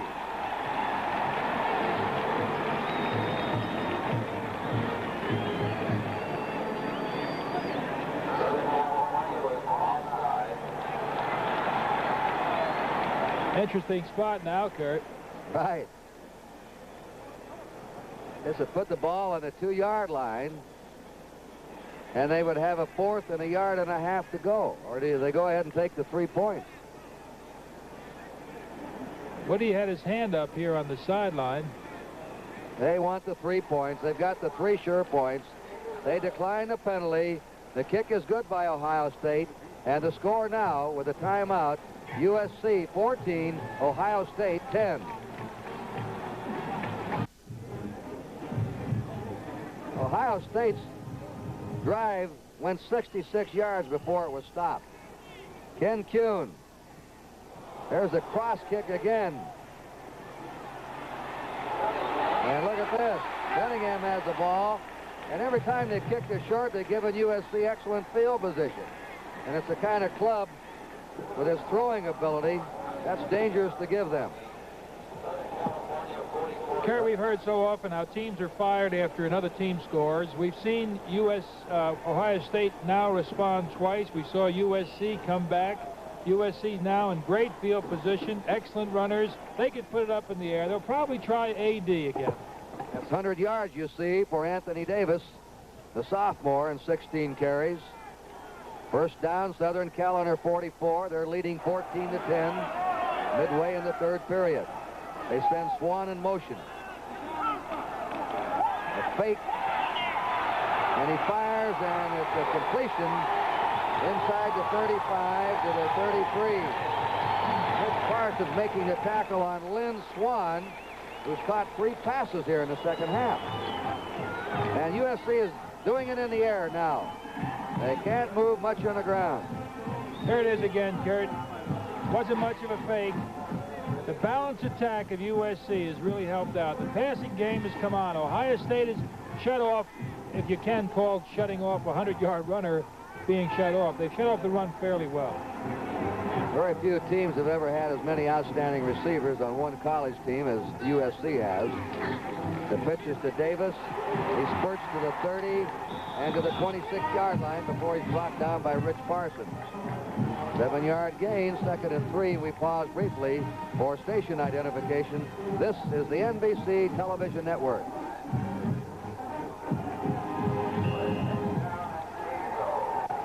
Now, John McKay sends in Sam Cunningham, replacing Manfred Moore at fullback. That last drive Ohio State had, they used up 4 minutes and 9 seconds getting that field goal.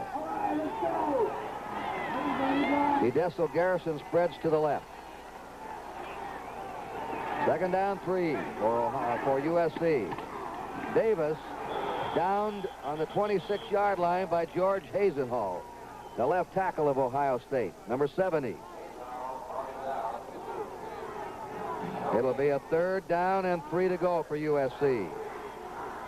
A new Rose Bowl record crowd today, 106,869.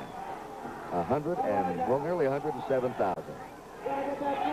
If DeRogatis' relatives in here does make it 107,000. Up to this point, that Hazenhall really has shown a lot on defense, too, Kurt.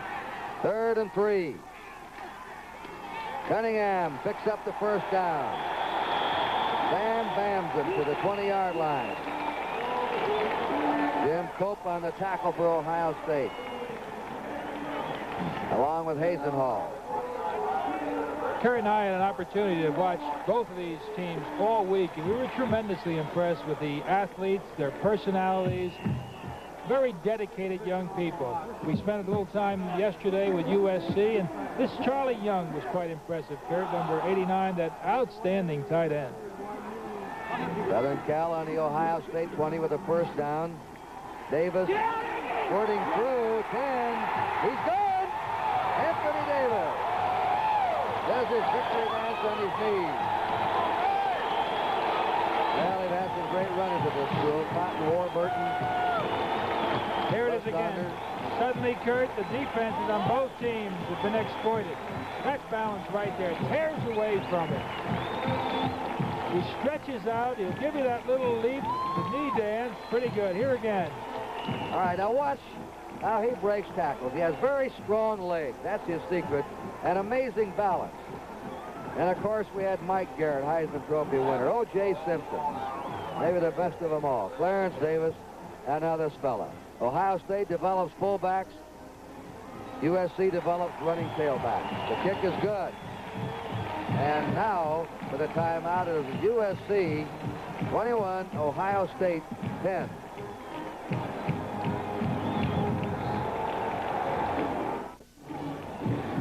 The Trojan horse's name, Traveler 2. Magnificent animal. Anthony Davis will kick off. Anthony Davis kicks off. And he booms this one. Nagel coming back with it. And rammed down by number 59 of USC, who is Eugene Lowry. We have a flag drop.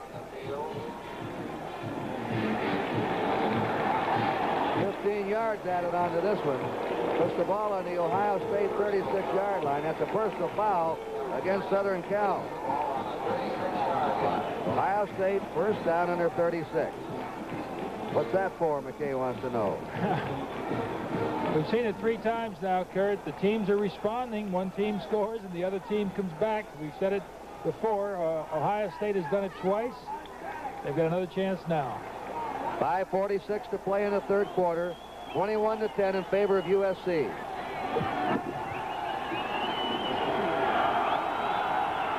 Greg Hare gives the ball to Rich Galbo. Galbo's to his 38, and that's it. The Trojans now are stopping the Ohio State running game some. Second down 8. Remember Nebraska against Notre Dame coming up next in the Orange Bowl from Miami, Florida. Right after we leave the air here from Pasadena. The Orange Bowl on NBC. Kurt, they are stopping them. They're stopping them on a slow play, but not on those quick hitters. Second down 8. Fake is going to be a throw. Greg Hare gets it out, completes it. Breaking is Archie Griffin, fumbles the ball, and let's see who has it. Ohio State, what a play that was. That's not in Woody Hayes' game plan book. Here it is again. Good shot from the end zone. He's almost pulled down here. Gets it off in desperation. That's Sims. Grant coming over the top. Here's another indication of strength. Pulls away from Dale Mitchell. Almost breaks it. Gets a side swipe and the ball goes. Archie Griffin fumbled 3 times and lost in the Michigan game. He's fumbled twice today. A fortunate recovery there by Jim Craigle, the guard. And Ohio State has a first down on the Southern Cal 47. Griffin slammed down on his 47 by Jeff Winans, who made a tremendous charge that time and helps the freshman kid up. Now Ohio State has moved to more slant-type bursts rather than that straight-up looking at the middle guard and trying to go either way. The running backs have been picking. He has now changed it a bit. He'll probably go back to the straight burst. Tim Hollycross comes in as a wide receiver replacing Bradshaw. Second down, 10 to go for Ohio State. They're on the Southern Cal 47. And look out. There's 50, and he completes it to Griffin. Griffin's at the 35 and has a first down. I'll tell you one thing, I like is Harris' composure back there. Twice, he has released his ball at the last possible second, and coolly picked out the safety valve man, little Griffin. How about, you said Griffin, Kurt, how about him, though? A freshman, and here he is responding in the biggest game of his life, and he's always in the right spot. You've seen a lot of seniors come into a Rose Bowl and have problems. An 18-year-old freshman has played a brilliant game today for Ohio State. Archie Griffin, and so has a sophomore, Anthony Davis, for USC. Ohio State's ball, first down. Trying to run that power slant. It only goes for 2 when Charles Anthony plugs it up, number 55. We kind of thought we'd see more of Greg Hare running that option. In practice, they showed quite a bit of it. Maybe it was a ploy by Woody Hayes. Show it in practice, but don't show it in the game. We know that Greg Hare can do it well. He had a big run against Michigan to help break open that game. 21-10 the score, USC leading. It was tied 7-all at halftime. Ohio State has a second down 8. They're on the USC 33. Hare's hit 4 out of 6. Look out, that's intercepted on the way. Running down there is number 49, Phillips. It was off the hands of Eddie Johnson, number 11. A bad pass that time by Greg Hare. He threw that one up for grabs. And Kurt, if you want to see great speed, they say John Hicks is an All-American. Well, he's the fellow that stopped this play because he came clear across the field. After the interception, you'll see John Hicks, 74. Big man cuts it off here. That's what really prevented the TD. So the Ohio State Buckeyes had a drive going. Here it is. Watch it tip off the hands of Johnson. And Charlie Phillips, a sophomore from Pasadena, playing in his hometown, takes off. And now the Trojans have the ball on the Ohio State 33. 48 yards on that interception return. Swan going in motion. Mike Ray on the counter to Davis, 25-20. Davis breaks it inside the 15. Rich Parson, the safety man, had to hit him. And Anthony Davis on his way to a big day here in the Rose Bowl. Just a beautiful personal duel now between A.D. Anthony Davis. Good-looking burst, good blocking. He and Griffin, and Kurt, I won't be at all surprised if we see this man gain 200 yards today. And for Moore, and at fullback, Davis now has 145 yards on the ground. A sophomore. Play action pass, complete to Charlie Young. And Young goes to the 3. And now Ray is mixing him up. Inside, outside. Passing. A beautiful attack that the Trojans have. No wonder they've averaged 36 points a game. They can hurt you in a lot of ways. You know, John McKay said it's awfully tough getting ready for a bowl game. He's played 3, that's Woody Hayes. He's played 3 games in 2 months, and it's very difficult to get your team sharp. I think that first half has helped USC. They have the 2 fullbacks in there now. Anthony Davis leads the game. Let's see if they dive Cunningham again. He's great on that dive play. There he goes, and he stopped short. A flag is down, though. They've dropped the flag. Offside against Ohio State. Van Decree is arguing, number 88.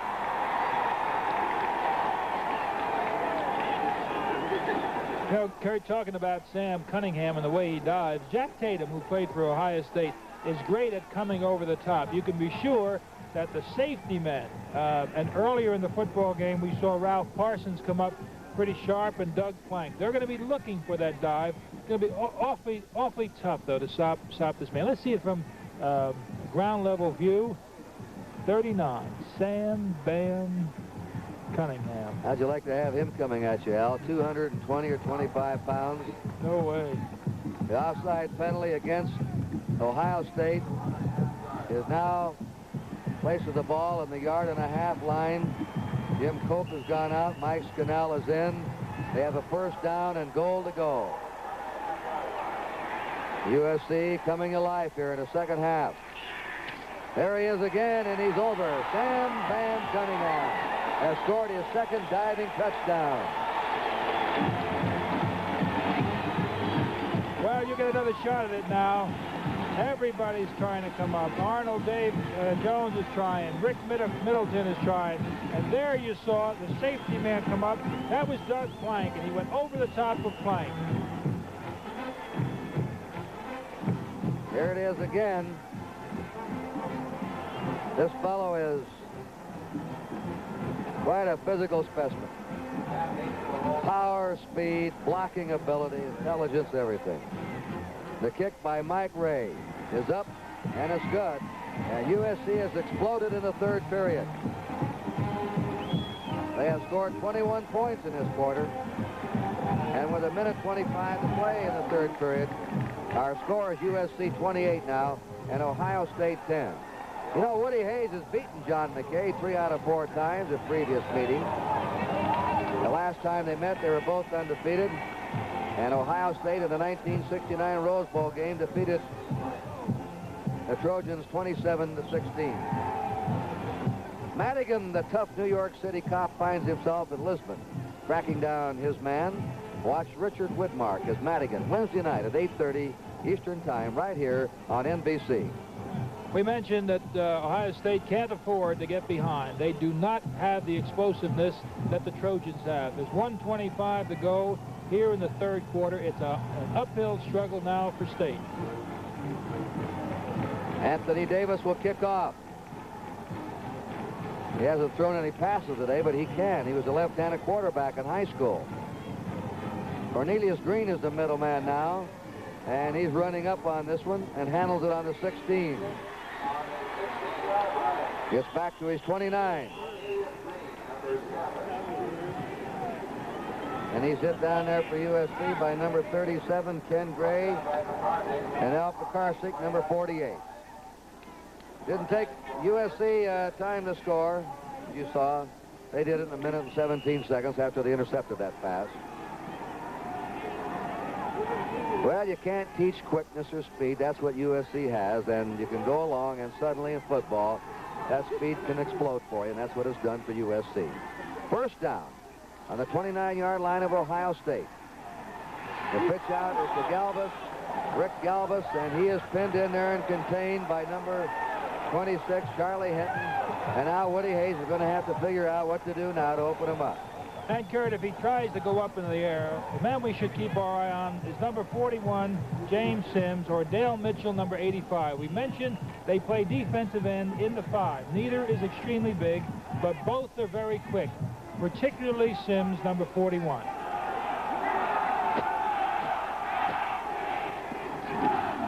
On 2nd and 10, Greg Hare's pass is knocked away.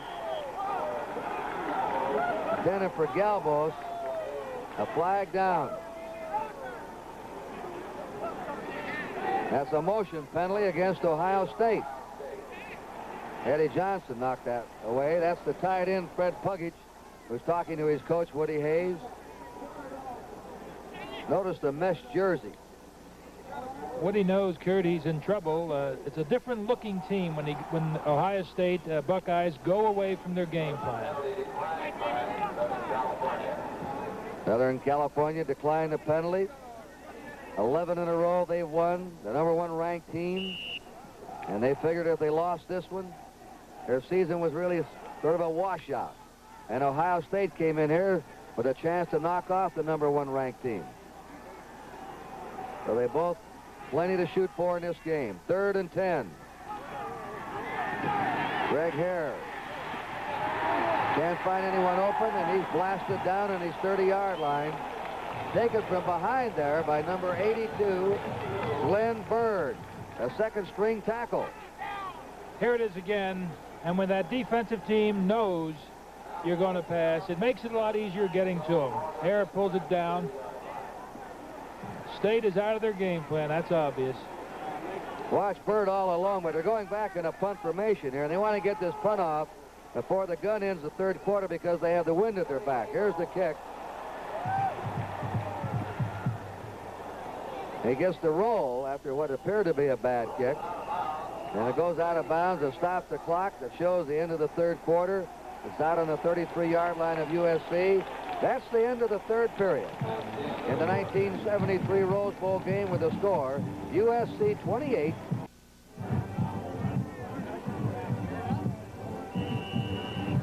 Kurt Gowdy and L.D. Rogatis, 4th period of the Rose Bowl. USC ahead 28-10. It was 7-7 at halftime. Gradishar has led the Ohio State team in tackles with 7. Middleton has 6. Jones 6. And Dupree 5. Anthony Davis to his 38-yard line. Upended by Randy Gradishar. I'll tell you who's had a good day today is Mrs. Nixon in the white suit. First lady here today from the San Clemente, the winter White House out here in the West Coast. Who's had a good day is Mike Ray. He has completed 16 out of 22 passes for 196 yards, and they needed his passing arm here to break things open in the 3rd quarter. Anthony Davis to the 40. Look at him go. He's to the 45, and he has a first down again. Rick Middleton was the man that finally had to stop him.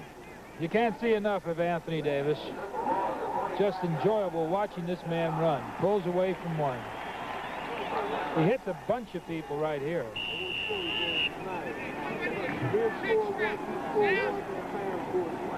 And now a sophomore, Anthony Davis, who didn't start, who was a 3rd-string tailback when the season opened for USC, is going to challenge the all-time Rose Bowl record here today of 194 yards on the ground.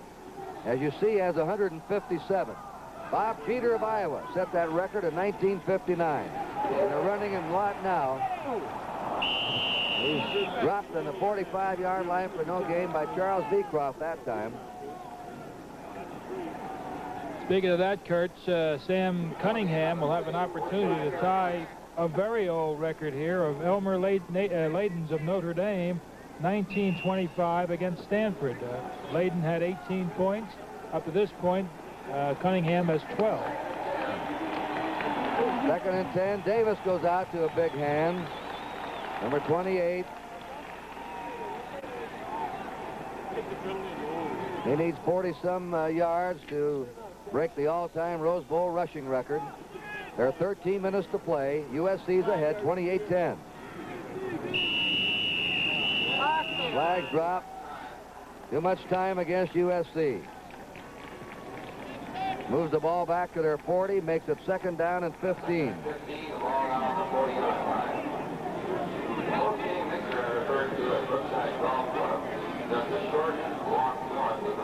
On that 18 points, Kurt, also Jack Weisenberger of Michigan had 18. Mel Anthony also had 18. That was in the Michigan-Oregon State game in '65. The referee, Dave Kaminsky, you saw with that signal, the track and field coach at Cerritos College. 22 years he's been an official in college football. Over the 50 they go to the 46. That's Sam Cunningham, and boy, what a hole. He usually makes the holes, but this time he has it. Good hole, Kurt. They get by. That's the center popping on Arnold Jones, but this is the speed that Kurt was talking about earlier. He can really accelerate. He gets to that safety man as quickly as I've seen, and that was number 24 coming up, Ralph Parsons. Southern Cal on the Ohio State 47. 3rd down and 2. Cunningham sort of driving, twisting. Has a 1st down for Southern Cal on the Ohio State 43. DeCree made the tackle for the Buckeyes. Put it on to 44. You know, these 6 officials in the game, 3 from the Pac-8 and 3 from the Big Ten, have 130 years of officiating experience. They all average 21 years of officiating, and they've done a very fine job today. 1st down. USC and the Ohio State 44. Swan in motion. Gray will throw it again if he can. On the run. It's complete to Young, the tight end. And they drop him at the 31. He was hit there by number 20, Neil Polsey. But another 1st down for USC. Young now, I think, has caught 6 passes. Charlie Young, you can see why he's an All-American tight end. You're right. He's a tight end, Kurt, but I think he's good enough and fast enough to be a wide receiver. Rangy boy, great hands. And you know, another good story is this center. I think Dave Brown is sort of the spiritual leader of this team. He's 6 foot. He's 229 pounds. A very dedicated young man. Number 54. 57. Charles Young has caught 6 passes for 82 yards. Rod McNeil from Baldwin Park, California, junior, who was the 1st-string tailback at the start of the season. Finally beaten out by Anthony Davis, which is certainly no disgrace. And Rick Middleton made the tackle on him. It's on the 29-yard line of Ohio State. And Southern Cal now dominating. Held to a 7-7 tie at halftime. Their passing ability and their speed has taken over. That was McNeil's 1st carry in the game.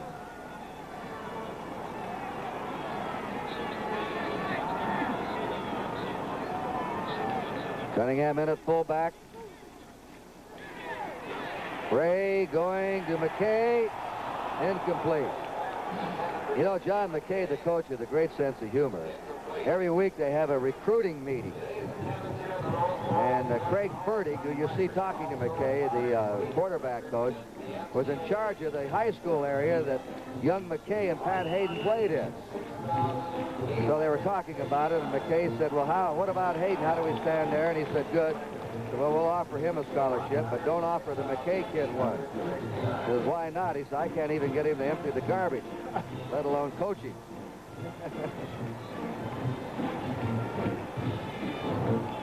Third down, 7. The rollout. And the toss is to Lynn Swan. Boy, this fellow's some kind of a receiver. Lynn Swan. Out of bounds, giving USC a first down on the Ohio State 9. How about Mike Ray, though? Now, he's really mixing it up. They're going with a passing attack, and he's right on target. Doesn't look like he's going to do much, but that ball seemed to get to the receiver. Good catch. They're very high on Lynn Swan, rightfully. Dangerous attack.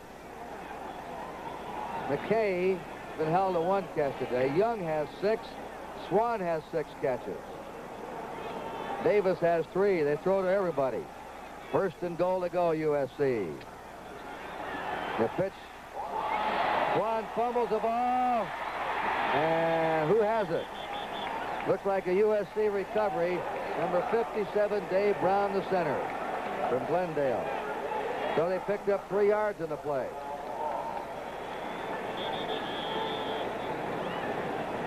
We were talking about Dave Brown just a minute ago, and just sheer pursuit. He hustles all the time. Watch how his body will drive Parsons away from the ball. That was Van DeCree who chased him. DeCree has had outstanding lateral pursuit today, running those backs down on the opposite side of the field from him. A timeout. And with a timeout, 9:57 to play in the Rose Bowl, and the score, USC 28, Ohio State 10.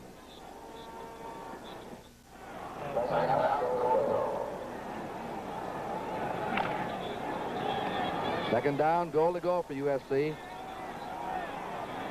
Look at Ray's passing figures. 18 out of 25, over 200 yards in this game. Second and 7. McNeil. Cunningham is out blocking for him, and Rich Parsons drove McNeil out of bounds on the 2-yard line.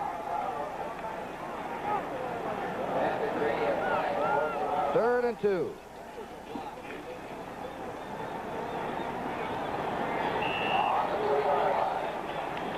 Manfred Moore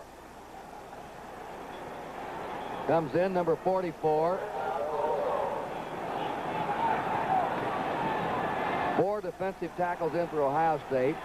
All right, now they have that Cunningham deep. Let's see if he dives again. He's scored 2 touchdowns already. They give it to him. And is he over or not? Short.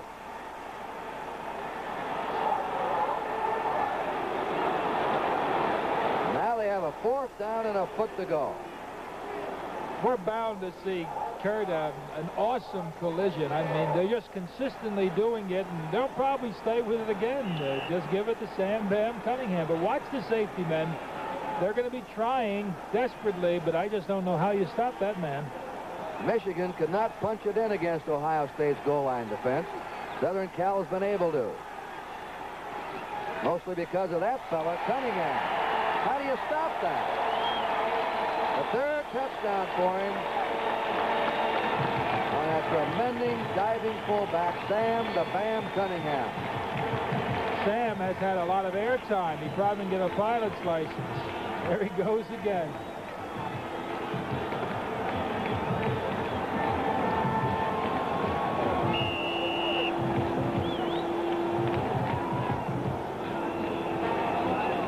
Watch his takeoff. Look at that. Like the man in a flying trapeze when he crosses that goal line. Pat Hayden will hold. Ray's kick is up. And the kick is good. And USC pouring it on now. In the 4th quarter with a timeout. The USC Trojans 35, Ohio State 10.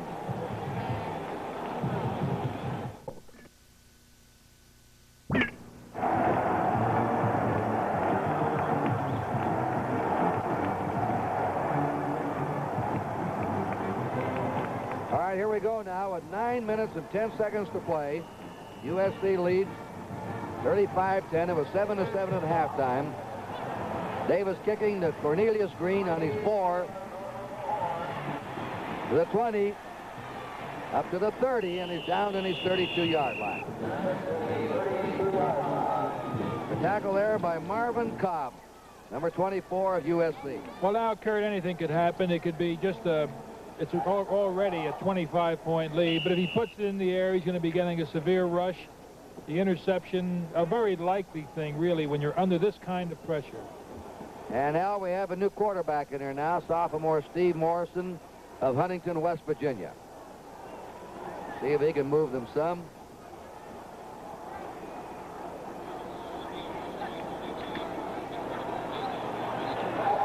Rich Galbo's playing his last game for Ohio State, brought down by Jeff Winans, the right tackle. Will be on the 40-yard line of Ohio State, a gain of 8. Before that last play, USC finally got going and had mounted 399 yards on the attack, 229 by passing and 170 by rushing. Ohio State has 260 yards total offense.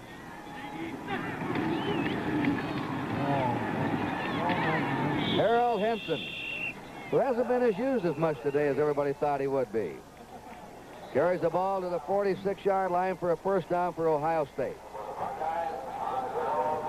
Stay tuned. Right after this game, the Orange Bowl in Miami. It'll be Nebraska, Notre Dame, right here on NBC. Woody Hayes.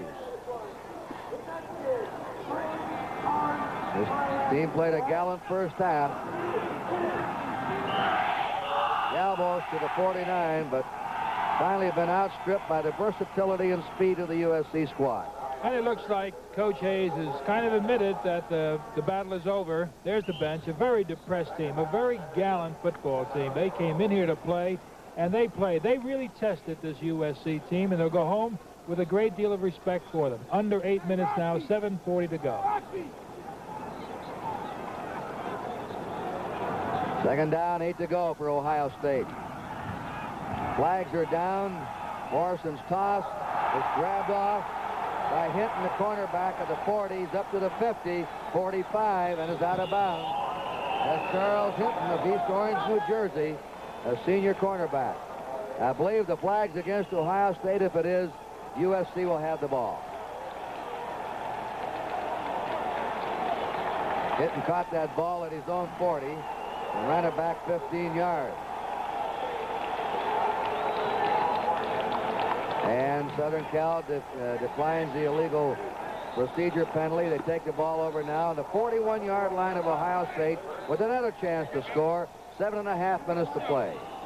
Charlie Hinton, Kurt, a fine young man from East Orange, told us the other day that he's going back to East Orange to work with young people. His major is in community work, and I can tell you he'll be well accepted. He's just an outstanding young man. First down. In motion is Boulware. Looks like Pat Hayden's come in now. This youngster's quite a passer. And is complete to Manfred Moore at the 40. Gets his move to the 30 and is down. First down, USC.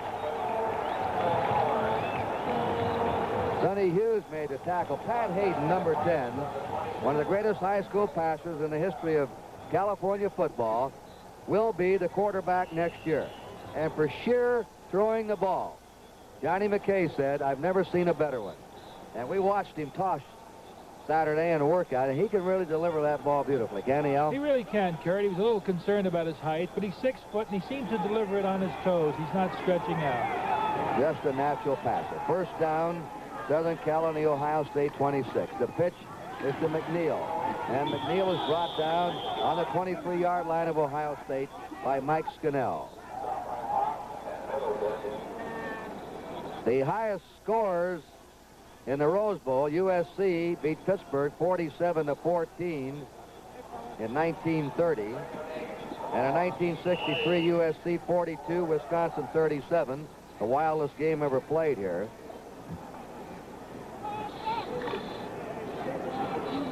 Those are just the highest scores for a USC team in the Rose Bowl.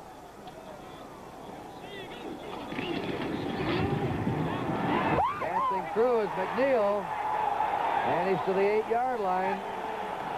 Tim Fox tackled him. Here it is. Here's a man that lost his job to Anthony Davis. And how many teams would love to have this kind of move? Kurt, he has, I think McKay has quite a few good football players. He played against his brother, who plays for UCLA.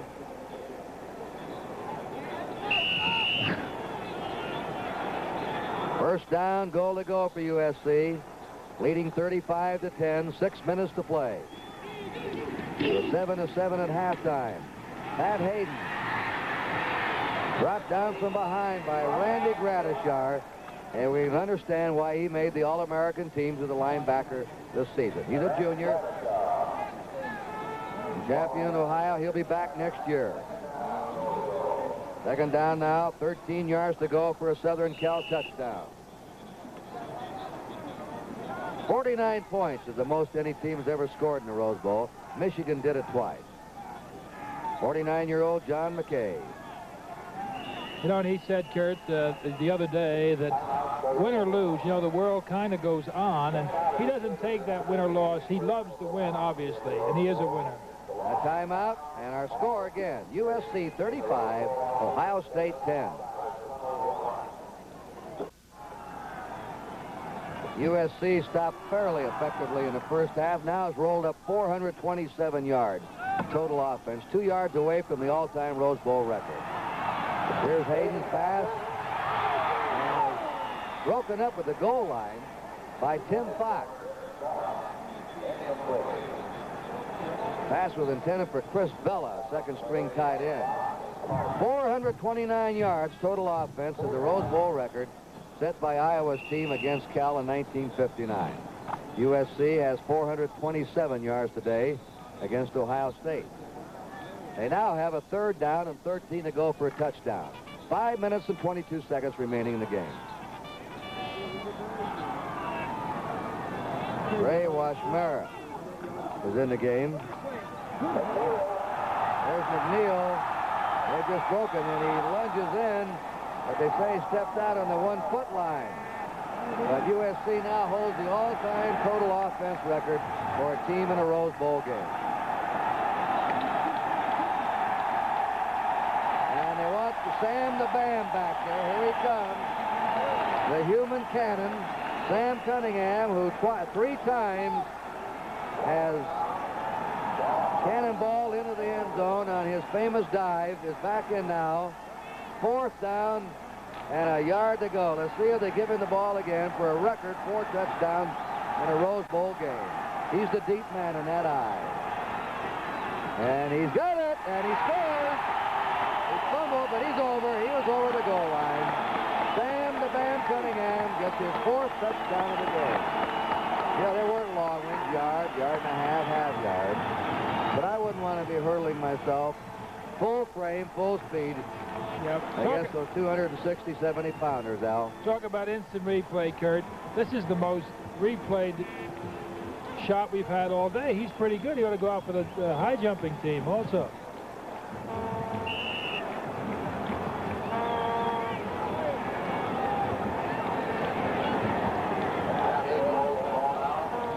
So, a new scoring record for a Rose Bowl game. The kick is good by Ray. All kinds of new records being set today by the mighty Trojans, who are indeed number 1. Timeout with a score. USC 42, Ohio State 10.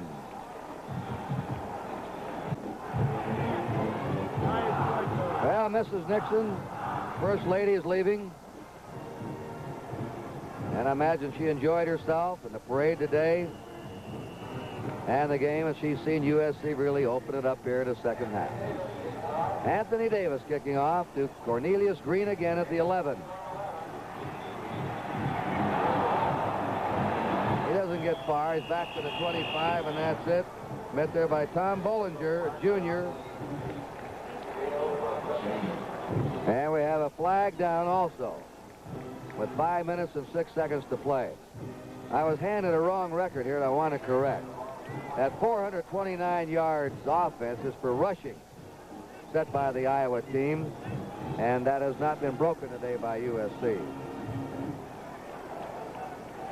It's still quite an impressive performance, 42 points against a club the caliber of Ohio State. There's your clip, and Ohio State's back on their 13. The most total net yards, 516 in a Rose Bowl game, was that Iowa club.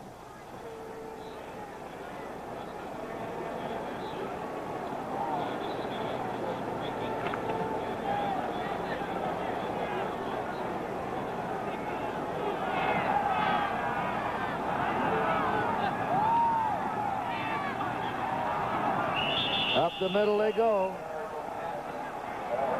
Errol Henson carrying the ball. We're under 5 minutes to play now. It's amazing, Kurt, how few people have left this. There's Cunningham, have left this oval.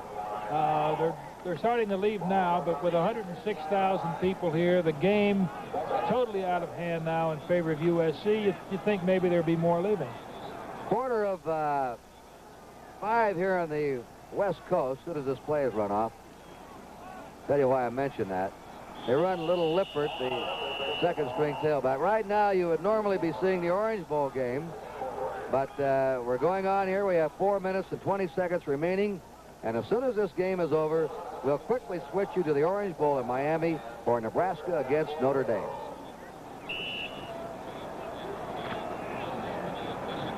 And I don't believe there's any doubt, Al, is the #1 college team in America. And they could be the #1 team for quite some time with the ball players we're seeing today. Morrison, the quarterback, up to his 23-yard line.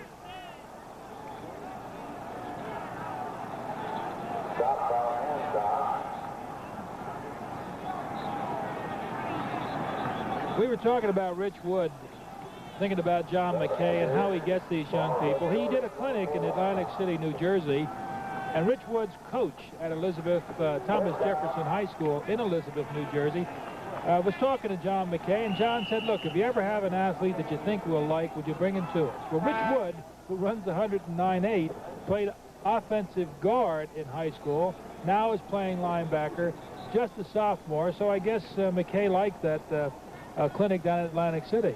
There he is. First down for Ohio State from their 23. Rich Galvos to the 30 and gets up to his 32. Incidentally, Rex Kern is in the stands today. Remember Rex when he was an outstanding quarterback? Played twice in the Rose Bowl here. He was the most valuable player in the 1969 game. Played in the 71 game when his team was upset by Jim Plunkett and Stanford. But he is here in California to be married on January 16th. And the future Mrs. Kern was a Rose Princess in 1968. Rex Kern can't be too happy about the outcome of this game. And Champ Hansen is dropped on his 36-yard line. Remember, Al and I will be at the Super Bowl game on January 14th, Miami and Washington. All the activities will be carried by NBC this year. The Super Bowl game, January 14th. 2 minutes, 45 seconds to play in this game. 42-10 in favor of USC. They have scored 35 points in the second half, USC. Lippert to the 40, 45, 50, and into USC territory. For a first down, they stop the clock.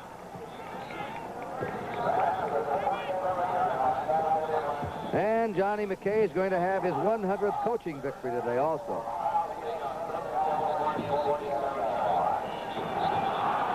Very witty man. He was described as what happens at a Rose Bowl game with the coaches.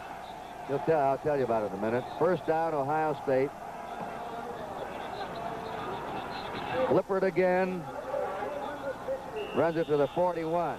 At the kickoff luncheon, the Rose Bowl, 3,000 people there. So I'll tell you what happened. Because across the field for me is Woody Hayes, ranting and raving up and down the sidelines. Of course, I'm very calm and collected on my sideline. And deep down, neither one of us knows what's going on. Second down, 5. Morrison on the quarterback keep to the 35, out of bounds to stop the clock. 42-10, USC has won the Rose Bowl, won the mythical national title with a certainty with their impressive performance here today.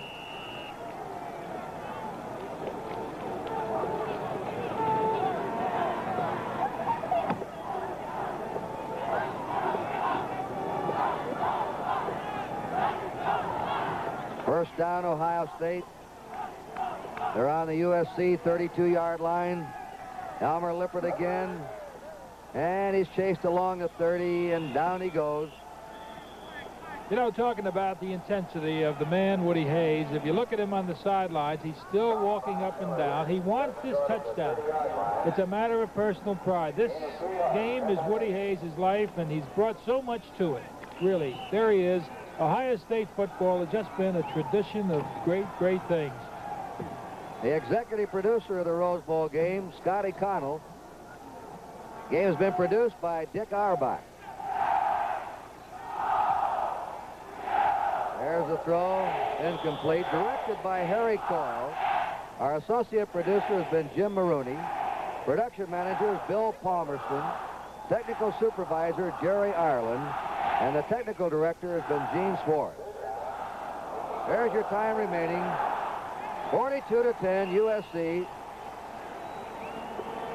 Statistics today. There's the famous dog called Turk. That's the mascot. Whose dog is that? That's Pete Adams. Pete Adams' dog. He goes out and gets him. Pete Adams is an orphan, and that dog is also an orphan. Pete picked him up off the streets, and he just hangs around the squad all the time in the locker room. He finally made it in the Rose Bowl. They love that dog in that USC team. Lippert running it to the 25. 1 minute to play in this game. Statistics today that you've been seeing visually are kept by Joe Costanza and Dr. Bob Woods. Bob Ingram has spotted USC for us. Bert Charles, who for years has done a great job broadcasting the Ohio State games, been our spotter. Scoring, Chuck Panama, and our production stage manager, Carl McCarthy. And they have voted the player of the game. Now, who would you guess is the player of the game? Ladies and gentlemen. Could I try Anthony Davis? You said Anthony Davis. Try again. I give up. Sam Cunningham has won the Helms Athletic Foundation Player of the Game Award. So I'd have to give some strong consideration to Mike Ray, the quarterback. I agree. Mike Ray. What are his final figures there, Joe? Mike Ray really opening up as he engineered a brilliant attack here in the second half. Ray hit 18 out of 25 for 229 yards. And just directed a very brilliant attack that he hit 72% of his passes. Ohio State still banging up the middle, trailing 42-10. Well, you can't really blame him. Woody did that, and earlier when he decided to go to the air, he was intercepted, and that kind of just blew it all together up. There he is, still figuring. Woody loves football. Here's the lineup for you. Johnny Carson, Isaac Hayes, Joey Heatherton, Bob Hope, Dean Martin, Lee Trevino, and Flip Wilson, all part of the first Jack Benny special, Thursday night, January 18th, right here on NBC. Bledsoe's got in the Ohio State lineup with a timeout. Well, McKay will leave the field with his squad. 12 victories in a row this year. The closest game he had was by 9 points to Stanford. And he's had a season that very few coaches have enjoyed, the way he's dominated the opposition. I mean, they have just been almost overpowering this season against the opposition. A 9-point game is the closest scare they had. Otherwise, they just blasted everybody. And it has to be, I imagine, Al, one of the powerhouse great teams that's ever come from the West Coast. That's right, Kurt. When you think what they did, the class they showed against Notre Dame. Notre Dame came up against them, got within 2 points, and then USC pulled away. And Steve Morrison throws. It's Smyrna, the tight end, who goes out of bounds with 47 seconds. There has to be a little bit of concern in the Big Ten now also about the Rose Bowl game because the Pac-8 is winning its 4th in a row. USC beat Michigan 3 years ago, and Stanford dumped undefeated Ohio State. Stanford upset undefeated Michigan last year, and now today, USC is winning impressively. In the 50s, the early 60s, the Big Ten was a dominant conference. But now, especially with the red shirting in effect here, where a player can be in school 5 years, The Big Ten will not do that. It's hurting them some in football quality.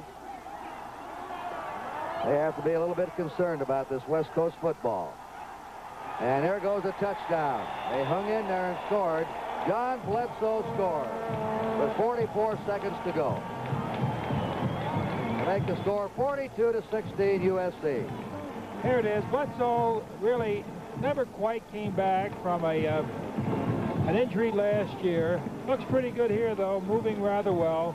Woody Hayes, in his tradition, kept calling the plays and went in for that score. Blair Conway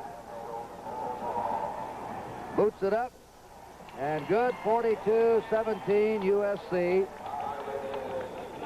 The marker down. Offside against USC. Declined by Ohio State. And now Ohio State will kick off. The umpire today, Dick Vukovich, is a commissioner in the guidance department at Mishawaka, Indiana High School. Our head linesman, Tom Cross, from Tacoma, Washington, is a recreation director in Tacoma. Line judge Bob Fallon of Dolton, Illinois, is a safety superintendent for the Illinois Bell Telephone Company. Back judge Jake Light of Roseburg, Oregon, an independent insurance agent. He's been officiating 23 years. And the field judge, Bob Broadbeck of Peoria, Illinois, is a Midwest Sales Company executive. He's officiated 9 years in the Big Ten. 6 veteran officials today handling this game. Blair Conway will kick off. Seeing a rarity today, a Woody Hayes team beaten this decisively. You just don't run over his clubs like this. But USC has today.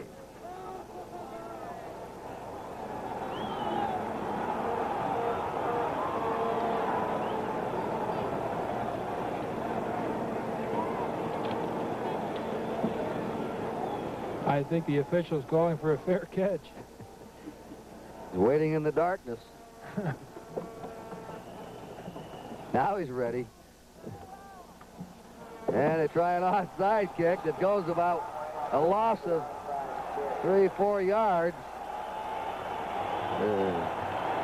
And it is. Did it go out of bounds? We can't see with the players on the sidelines.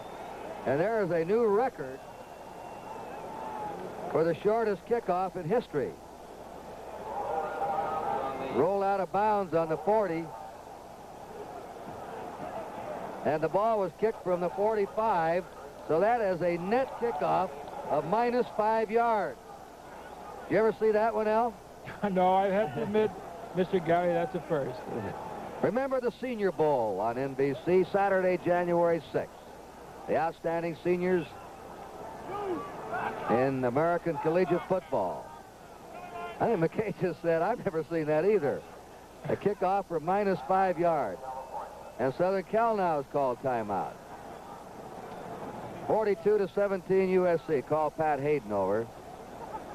And that South team, the Senior Bowl game, All-American Burt Jones of LSU, Florida State's Gary Huff, leading the North to the country's 3rd leading passer, Tony Adams of Utah State, and the West Coast standout, Oregon's Dan Fouts. His father, been an outstanding sports broadcaster, Bob Fouts, for years in the Bay Area. By the way, that was Skip Husband that was walking, one of the coaches of USC that walked in front of John McKay. All the coaches on both teams have been extremely helpful to us all week. First down, USC at the 40. Pat Hayden gives the handoff to Alan Carter, a 3rd-string tailback. Mike Scannell made the tackle. And we're down, as you can see, the last 30 seconds as USC has trampled. They used to call them the Thundering Herd here under Howard Jones, who coached 5 Rose Bowl teams. John McKay has surpassed him now with 6 Rose Bowl teams, and this has been the Thundering Herd today.